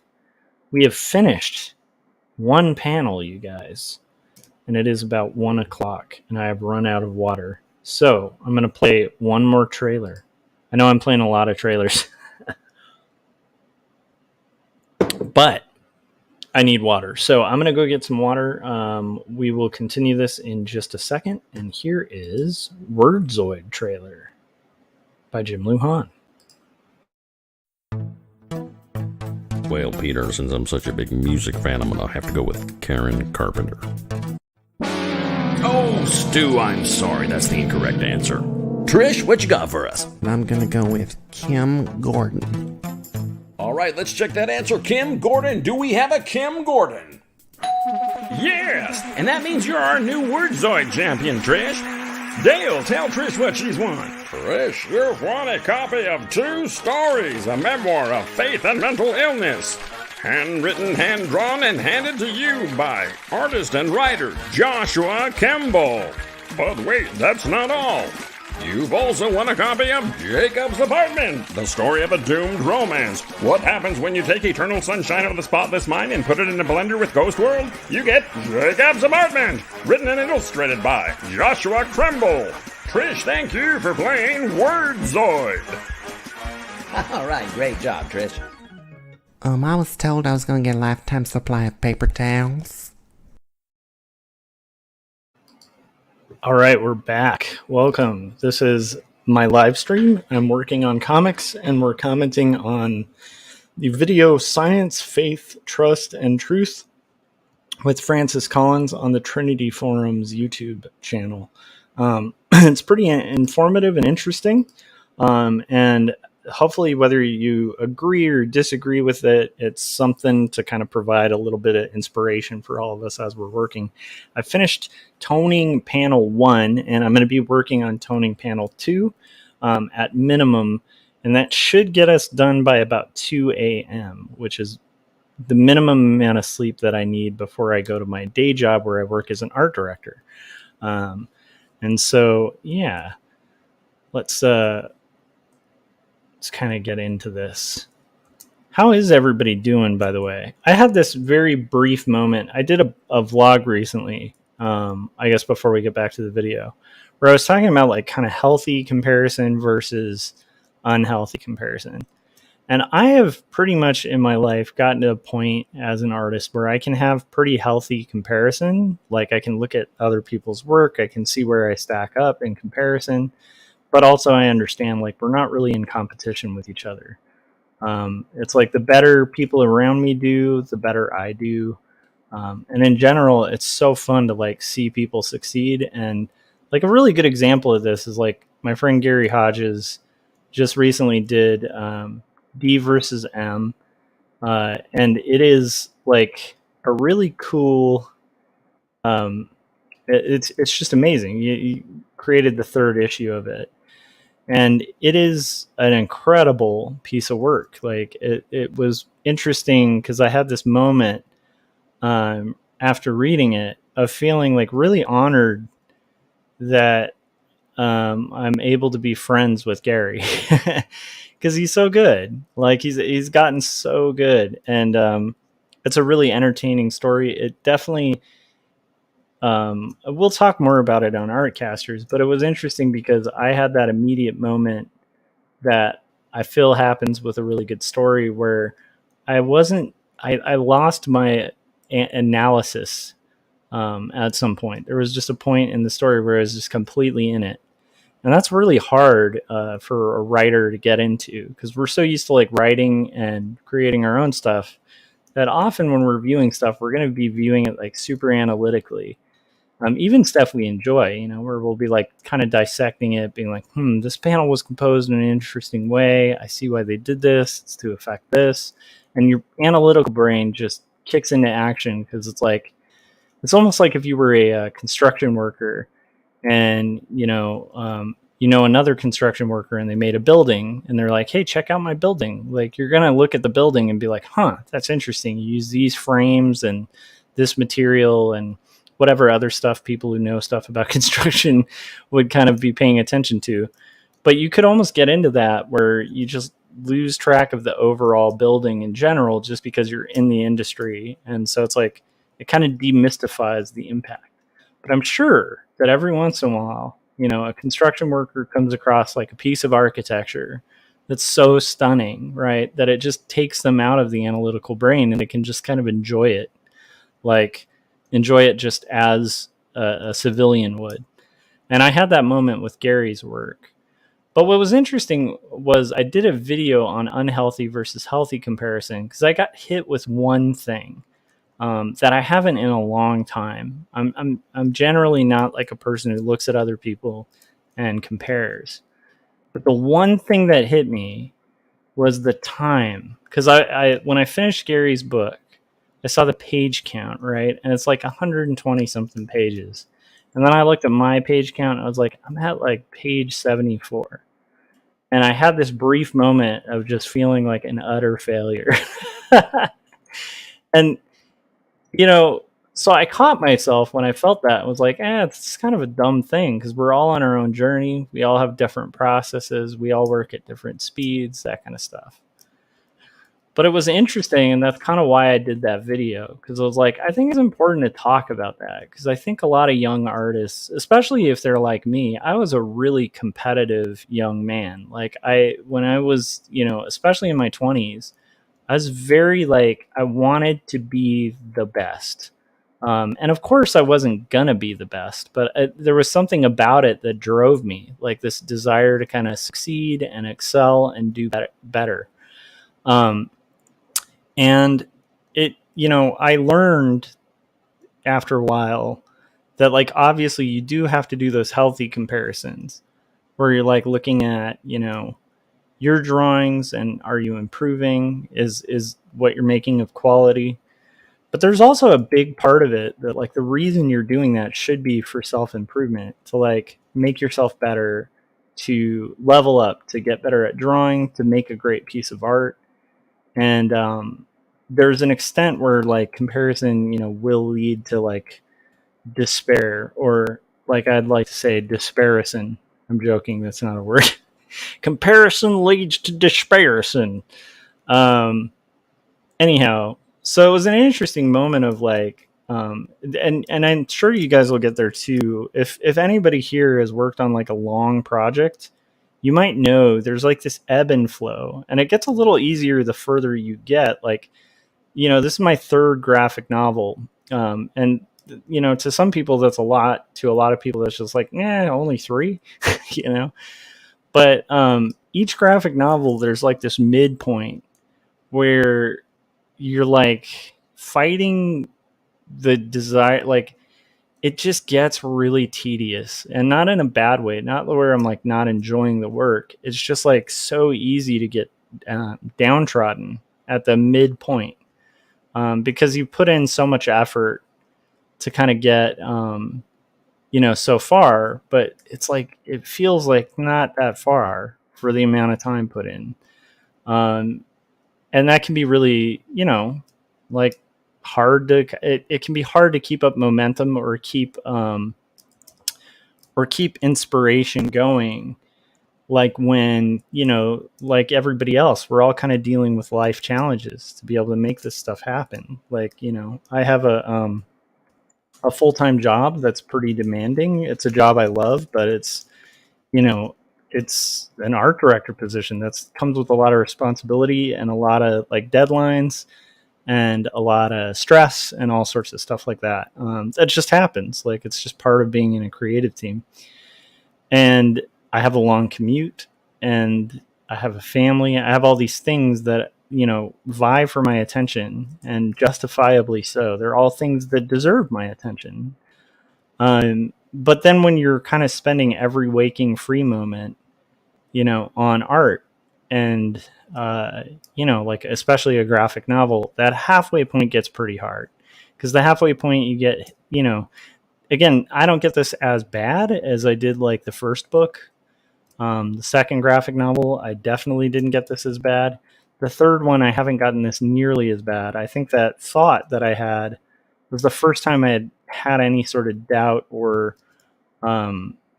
just total potential like burnout leading thoughts, arise. And part of it's because like I'm familiar with the process, and I know like, if I stay at this, like I know it will get done and it will get out there.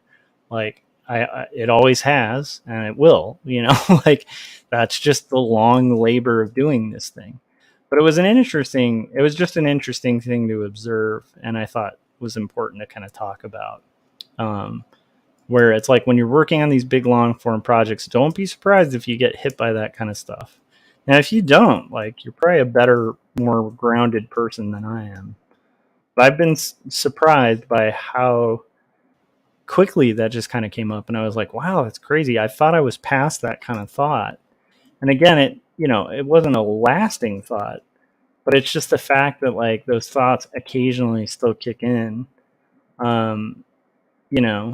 It's interesting. But it's also like, I guess I want to talk about it because it's one of those things like a lot of artists may not talk about that. And I think a lot of artists, especially men, do experience that, but I think maybe have like a machismo kind of thing with it, where it's like, oh, you don't talk about Fight Club about that kind of stuff. And, it's kind of like the books I've done on mental illness too, right? Where it's like, I think a lot of people struggle with depression, and I think a lot of people just don't talk about it, So again, you just don't talk about Fight Club, right? But anyhow, so I thought it was valuable to kind of mention, just in case anybody else has gotten hit with those kind of doubts. There's an easy thing to do with those. If there's any relevance that you can apply to your work today, cool, take it. And if not, like, just cast that shit aside, because it's part of the whole process. Because like, honestly, today I don't feel that drag. Although I do have to say I'm a bit exhausted on the comic. And I'm just at page 74. I haven't even hit 100 yet. But I will tell you, if you want to do a book that exceeds 100 pages, it's going to be a beast. Even people I know are super quick. About that like 100 mark, when you start creeping closer and closer to it, it can feel like, that midpoint in a jogging thing or something. So anyhow, I don't want to recap my whole vlog, but I just thought that was an interesting observation of something that, is kind of a reality, at least for me, of creating these things. It's like, there is the inevitable kind of midway slump where I'm just like, ugh. Like, I still love the art. I'm a little inspired because at this point, if I put all the pages together, I'm really getting a sequential narrative, so I can really start feeling what it's going to be like when it's finished. But then there's also that like, man, I'm like halfway across the ocean, and right now it's so tempting to just like drown, not keep swimming, because like I'm in that midway point where, I'm so far out at sea that I can't see the shore, but I'm also like so far out at sea that I can't see the shoreline of where I came from. So I'm like out in the middle of this vast ocean. That's kind of the feeling, where it's like, oh man, I gotta keep swimming, but where, like, I hope I get there. I don't know if that makes sense. But what's funny is I'm not meaning this as like a despairing thing. I actually think it's just kind of part of the thing.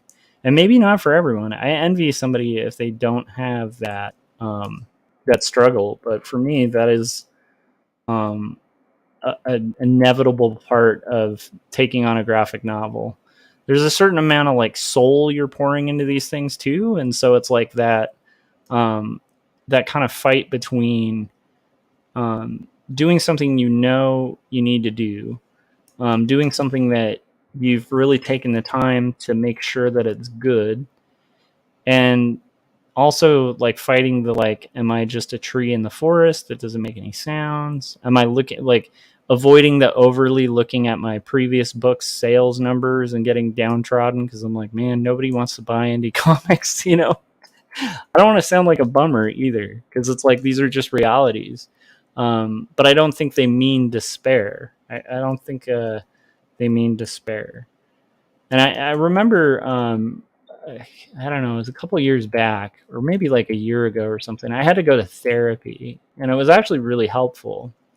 And one of the things that, you know, my therapist pointed out, and I actually agree with, I don't go to therapy anymore because they like graduated me or whatever.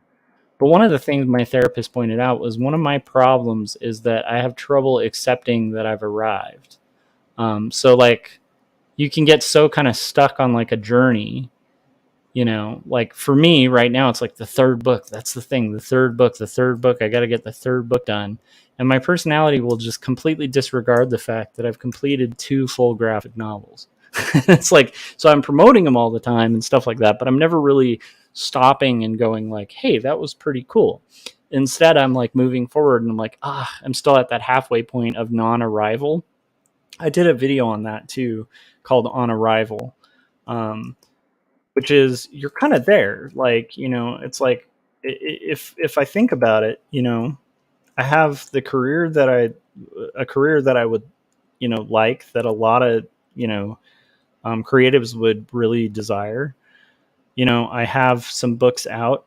I've been fortunate enough to have windows of time to work on this stuff. So while it takes me a little longer, maybe it doesn't, you know, like maybe it's just that it takes me a little longer compared to people who are having output that's incredible. And then again, maybe those people who it's, you know, are having faster output have had to sacrifice more. You know, like the point being, like, instead of looking at all the things that are not, look at the things that are and realize like it's okay. You know, I don't know if that makes sense, but that's also part of the process for me, is like all that weird self-doubt and nonsense will hit pretty heavy at this point in a book, you know. And I almost feel like maybe that happens with every undertaking. Like I'd imagine like somebody who like builds cars for a living, right? Or like not for a living, like their hobby is like to work on a car in the garage. I'm sure there's a point on a project car where you're just like, you know, you got your costs sunk in there and you're like, what the hell was I thinking? You know, you got this like half-built car and you're like, oh man, this is like years into this project and what was I thinking? I think that just is inevitable with the process. But again, like the cool thing is, and this is the encouraging thing, is while that stuff doesn't go away entirely, it doesn't plague me as much as it used to. And then the celebrating with others and celebrating people's successes and not being plagued with like envy is like a huge burden that's been gone. I know some people in my, you know, not in my direct circle, but I know a couple people that have gotten just super bitter as they've gotten older.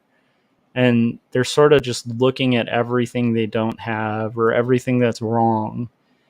And just kind of like envying, like it's that whole like weird thing of like looking at what somebody else has and being like, oh, why don't I have that? Right. And it's like a dark path. Like at the age I'm at, like seeing people who've taken that route, it's like, it can be like a hole that you just end up stuck in. And like, there's no way I would ever go there, you know, because I've seen the results and it's not pretty. Okay. Anyhow, that was a long rant about art stuff. We're at the 2-hour mark and we're a little bit closer to finishing this panel. So maybe we'll get a little, well, we probably won't be able to finish panel 3, but we'll see. Let's watch more of this lecture. Way of looking about beliefs from a philosopher that was pointed to me by none other than Jim Stump, who started our conversation, who's a philosopher. By the way, I am not a philosopher. I'm not a theologian. I'm mostly a scientist, but I'm a follower of Jesus, and I'm trying to find some way to put this all together. And Willard Van Orman Quine a philosopher you may not have heard of, actually helped me, thanks to Jim, coming up with a visual metaphor of what it is that might make sense of why Wilk and I, both I think as honest, sincere people, I hope so, have come up with very different views about what is true. And it's what you call the web of belief. This is So actually pretty cool. Oh, I've already gone too far here. Think about the web. That's your belief system. Well, in this case, it's going to be mine. And think about a spider web. It's got all these threads. If there is something that's really important to you in your web of belief, right there in the center of the web, you're going to do everything you can to protect that. You are not comfortable having that thread broken because the whole web is going to start to look unstable, and none of us want that to happen. Our web of belief is really important to our sense of stability and who we are. But some of the things on the outside that maybe are, I kind of think that's true. If you come after me about that one and you show me some evidence, yeah, I might be willing to let that thread go. Think about that for yourself. What would you put in the middle and what things are out there on the side? So I'm going to be disclosing here about what I would. So what he's describing, like, I'm not familiar with like the web of belief philosophy, but I know that in like leadership training courses and in management and in workplace, like leadership, it's common to kind of try to figure out people's core values, because quite often, like when you have a conflict that you need resolved, it's because something triggered somebody's core values. And this isn't like some weird modern thing. It's just like when people get really worked up and really upset about things, it's kind of like the whole thing where if you're writing, right, and you're writing a couple and you're writing this interaction a couple has because they aren't getting along, maybe their argument becomes like something that comes out of something small. Like, you could reveal the big rift in this relationship or whatever, just having like a scene that's like doing dishes or something like that. And then the argument could be about dishes, but it's not about the dishes, right? Like that's a common thing with couples and stuff like that, where it's like quite often when there's an argument about something that seems small and insignificant, it has much more significance. And usually at its root, it's because something offended somebody's core value. So our core values are like those key things that are about us that are kind of unshakable and define how we see ourselves and see the world and how we see our moral framework. And so for me, truth is a big one. Truth is like one of the key ones for me. And so like one of my biggest triggers is whether somebody's intentionally or not intentionally, if they're telling an untrue thing, it's very hard for me to calm down and kind of view things rationally, because quite often people can say something untrue and not mean to. They just don't know any better, or they're just misinformed, or they're seeing things from a viewpoint that's different, right? But for me, I think partially because I suspect I'm autistic, it's like if something's unfactual, it feels like just like a blatant, like intentional lie. Like that's how I feel when I hear something dishonest, even if it's not intentionally dishonest. Like maybe it's just misinformed or, coming from a different viewpoint. So that's one of my core values is truth, right? That's a huge core value of mine. But there's other core values, and it's interesting and valuable for people to actually map those out, especially before they go into leading people or managing people or anything like that, because you need to be aware of what your core values are, so that you can express those to those you work with, so that they know, hey, these are my main things, right? Like, just so you know, what are yours, and know those things so that, if conflict arises, you guys can know what the root of the upset is, so you can solve it and come up with solutions and collaborate with people. So this web thing sounds like a much more sophisticated version of the idea of core values, which is like huge in like the HR world. But it's good to know. It's good to know your core values. Okay, let's continue. Put in various parts of this. And then last week I talked to Wilk and I said, Wilk, you got to do this exercise too. And so I'll show you what he did. But start with me. Science is trustworthy. Okay. You're not surprised, right? That's somewhere very much in the center of things. Other things I care about. My wife loves me. Diane, please tell me that that's okay, that I don't have to revise that. That's pretty darn central to who I am and what I believe about everything around me. My cat loves me. Yeah, Zoe, I think sometimes it looks that way. Other times you're like totally disinterested. So That's a fair point. Like, I do not own cats because I am deathly allergic to cats. But I can say, having known people who own cats and having had roommates who had cats, I think anyone who loves cats would probably put their cat the same place on the web. Like, you can't really put it loving you in the center, because at the end of the day, every cat owner kind of knows that there's like this strange tension with cats. Like, my dog, I would put that pretty dead center. Like, my dog loves me. I don't think my dog just kind of tolerates me. Like, my dog just loves the hell out of me. But a cat, I think that's half the charm of the cat, is like, you never know. You really never know. Okay, let's continue. if somebody presented me evidence to the contrary, I'd probably not be totally destroyed. Jesus died for me.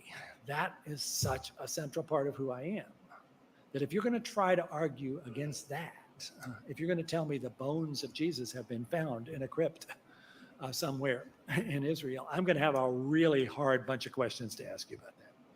Because Jesus died for me and the resurrection is true. Those are central. Create an amazing website with Fiverr. You'll need your web developer, Continue. UX writer, and Amy.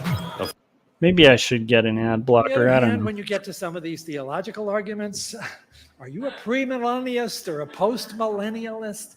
I can argue that both ways. I'm not going to get too worked up if you try to tell me that premillennialism is not actually correct. Okay, let's get to science. Vaccines are safe and effective. Yes, but you notice I didn't put that in the total center because I know vaccines can, in some rare instances, actually cause harm. So vaccines provide more benefit than risk. I would say that one, but safe and effective absolutely 100% of the time. The data wouldn't support that. Public health needs experts. Yes, but here's something I've learned from Wilk. Public health also needs community inputs. It's not just the experts. And we probably made a mistake in the best of intentions by trying to make those decisions without listening. The CDC is always right. Well, God bless them. They are trying, working against imperfect data with state systems that do or do not really have to report their results. It's a tough system. And so CDC can't be expected to be always right. Mandating masks in school was essential. For a while, I thought so. Now I'm not quite so sure. So I'm going to put that somewhere a little bit further out on the web. Okay, let's talk about climate change. Is it real? You bet it is. Politics? Did Joe Biden win the 2020 election? Yeah, all the data I've seen pretty uncontrovertibly says, yes, he did. Structural racism is real. You know, at NIH, as the director, sort of looking at this question, I had to admit, the legacy of 400 years of slavery was still with us. Our own workforce will tell you that, by whether or not people of color feel welcome in our environment. They don't always. And that is a reflection of the fact that the echoes are still there and structural racism is still there. So that was kind of my web. So hopefully this web idea kind of makes sense. It's like, you know, you're kind of putting things in the center that are more kind of fixed as like your core things, like the unshakable things, or the things you're pretty darn sure about. And then on the outer edges of the web, the things that you're held to, but like if you lost them, it's not going to crumble your whole identity, right? This is actually a really good piece of advice for communication stuff. And honestly, something I probably could pay more attention to. I think partially because I tend to be very like database not that I'm not like a smart guy, but for some reason, as long as something kind of has data or fact or interest behind it, I tend to not quite understand why somebody would get like really worked up and offended by it. And this has been a problem in my life, right? Because sometimes there are things that like are somebody's core value, and I might be like poking the bear without realizing it. And this is an interesting thing to like kind of keep in mind, is like, keep in mind what other people's webs are too, so that you can kind of start to have conversations that are productive rather than just get shut off immediately. Because when people physically or shut down, like weirdly enough, even this stream, I suspect anybody who might be on my channel, who's subscribed to it, who might be kind of like anti-vax or something like that, which I wouldn't be surprised if there are some. They probably tuned out about like 10 minutes into this, because it's just so grounded in their belief system. So maybe not. It'd be cool if they didn't, but I wouldn't be surprised if you had, have people that are just not even receptive to even start the conversation because they have this idea so embedded. Another thing that's common, among people who even believe what I believe, if I watch like a video with an atheist, I guarantee you there's like a good chunk of believers that might be following what I do who just tune out because they're just like, I'm not going to listen to this, evil whatever. Like, you know what I mean? Similarly, like I have a lot of friends and listeners that are atheists, and the second I listen to something that says like Christian in it, like they're probably gonna, like a lot of them would probably tune out. So it's an interesting thing of this like embedded beliefs, but to have productive conversations, you have to kind of get at those areas around the web, I guess. I like the analogy of a web though. That's an interesting thought. Again, I've heard of like core values and stuff, but I had never thought about the web of belief. This is actually pretty simple, but seems really applicable to have productive projectable. I keep having tongue twister moments tonight, but to keep having like productive conversations, I think it would be really smart to kind of look into that. What a cool idea. Okay, let's continue. Was there one more there? I think time to move on to Wilk. So yeah, again, after all this, I thought, give him a chance. Now, Wilk is a little wordier than I am. So some of his responses are not in 3 words, they're in 10 or 12.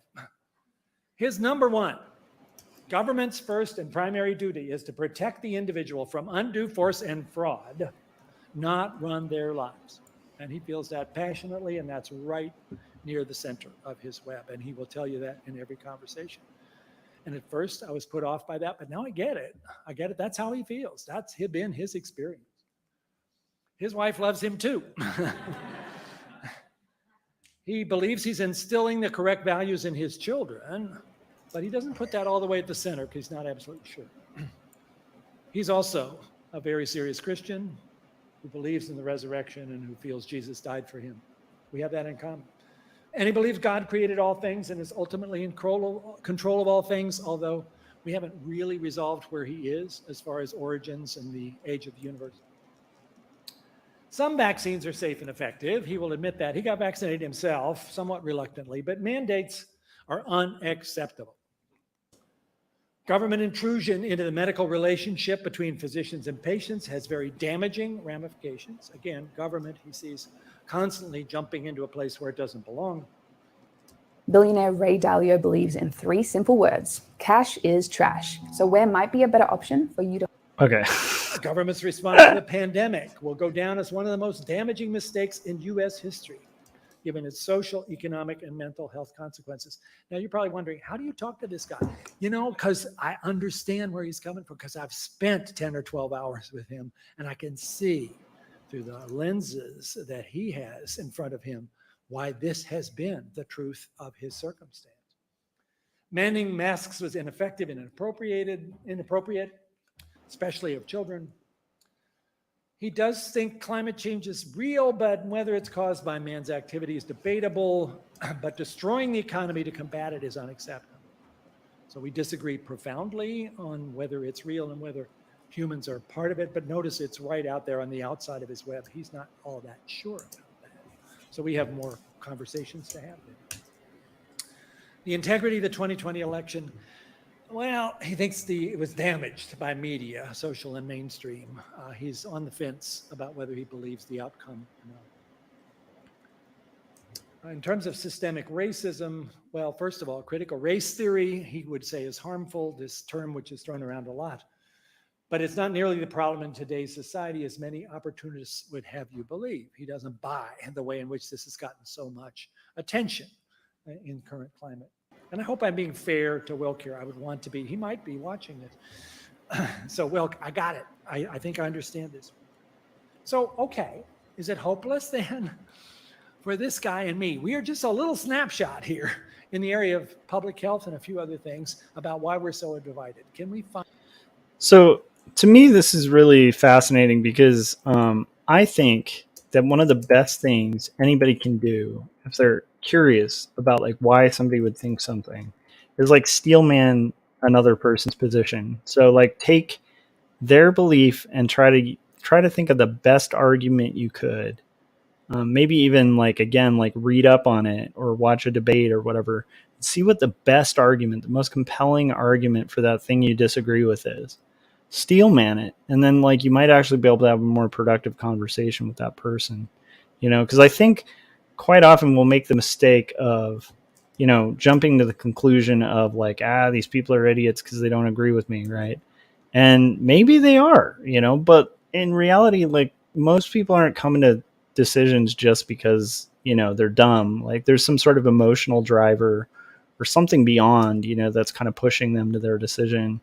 And so it is kind of helpful to like try to steelman, as tough as it can be, because sometimes there are positions where it's just like, how do you even, again, like part of why I even watched the flat earth stuff on stream a while ago. I watched like a bunch of debates with flat earthers. It wasn't just to make fun of them, although honestly they were entertaining, but it was mainly like to see, okay, what are some of the like public figures saying like that believe this stuff? Like what's their justification? Like what legs are their arguments standing on? How can I like even begin to like process how someone believes that? And a lot of it's like looking at the words of the people and seeing, okay, what do they think? What do they say? What do they claim? Does it hold up? Like what's the driving factor, you know? It's interesting, but it's also good to know, like him being able to build his opponent or the person who he disagrees with web is like a really good sign. I think like we should all kind of practice that with people we disagree with. Out of curiosity, you know, like I'm even thinking for myself, like this wouldn't be a bad premise. We're like really starting to be fair to people you disagree with, you know. Okay, let's continue here. It's going to get into some interesting stuff, I think.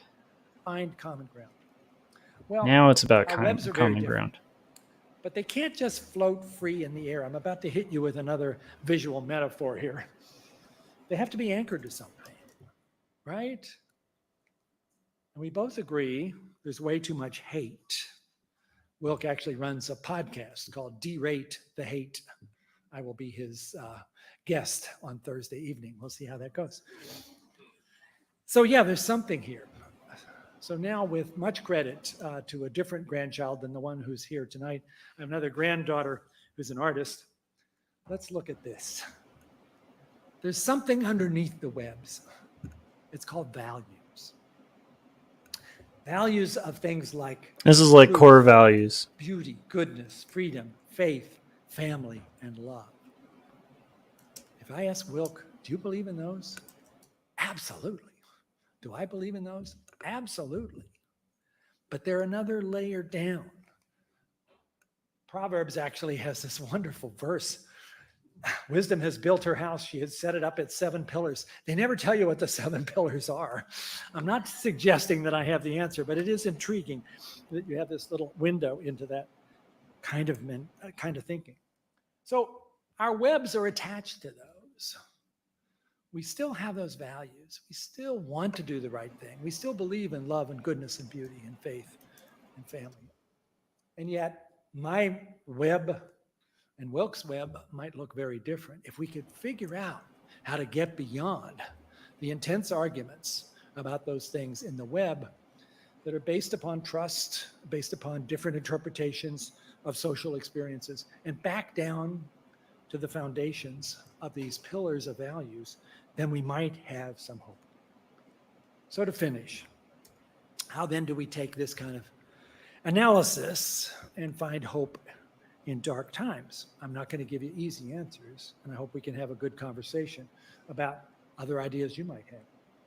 We do still share those pillars as universal values. Many people of faith sense that something is deeply wrong. Did you see David French's column a week or so ago where he said, we don't have two Americas. It's not just red and blue. There's a third one. It's called exhausted. Do you resonate with that? That you have these intensely passionate people who are on the red and the blue side, and then a lot of America is like, I'm just trying to live my life and things aren't going very well. And could we please start to have a reasonable conversation? Well, maybe those people of faith of that sort who sense that something is wrong are in a position to actually start to do something about it. Reclaim the foundations. Return to what faith is all about. Truth, love. And it's got to start with each of us. I don't see some grand sweeping approach here. One of the things I've wondered about, should we all make a pledge? Imagine this, make a pledge that you will not distribute information on social media unless you know absolutely that it's true. Think what would happen if everybody decided today to make that pledge. Reach out to the other side. Find people who you know are absolutely in a different place than you are and invite them for a drink or a dinner and really have a civil discourse about that and try to understand each other. Find those pillars. I know they're there. Trinity Forum is in a very important place. Okay, guys, so that is where I'm going to leave it. I think that was, honestly, I think that got you to enough of the conclusion where he's going to basically talk about different places and things like that. But I think you guys get the gist. I thought this talk was really fascinating. I thought it was nice to see a believer who is concerned about other believers and the kind of science denialism that's been happening. It's kind of fun to see somebody kind of concerned about that. But also really enlightening to me. It was enlightening to kind of hear from the perspective of somebody who was actually on the ground, like, as this whole thing was going down, having to do science in real time, who's also a believer, and kind of like the heartbreak of like the rift in our country that kind of came from that. So it was an interesting conversation. I think that if I do another commentary thing, we'll probably go a completely different route.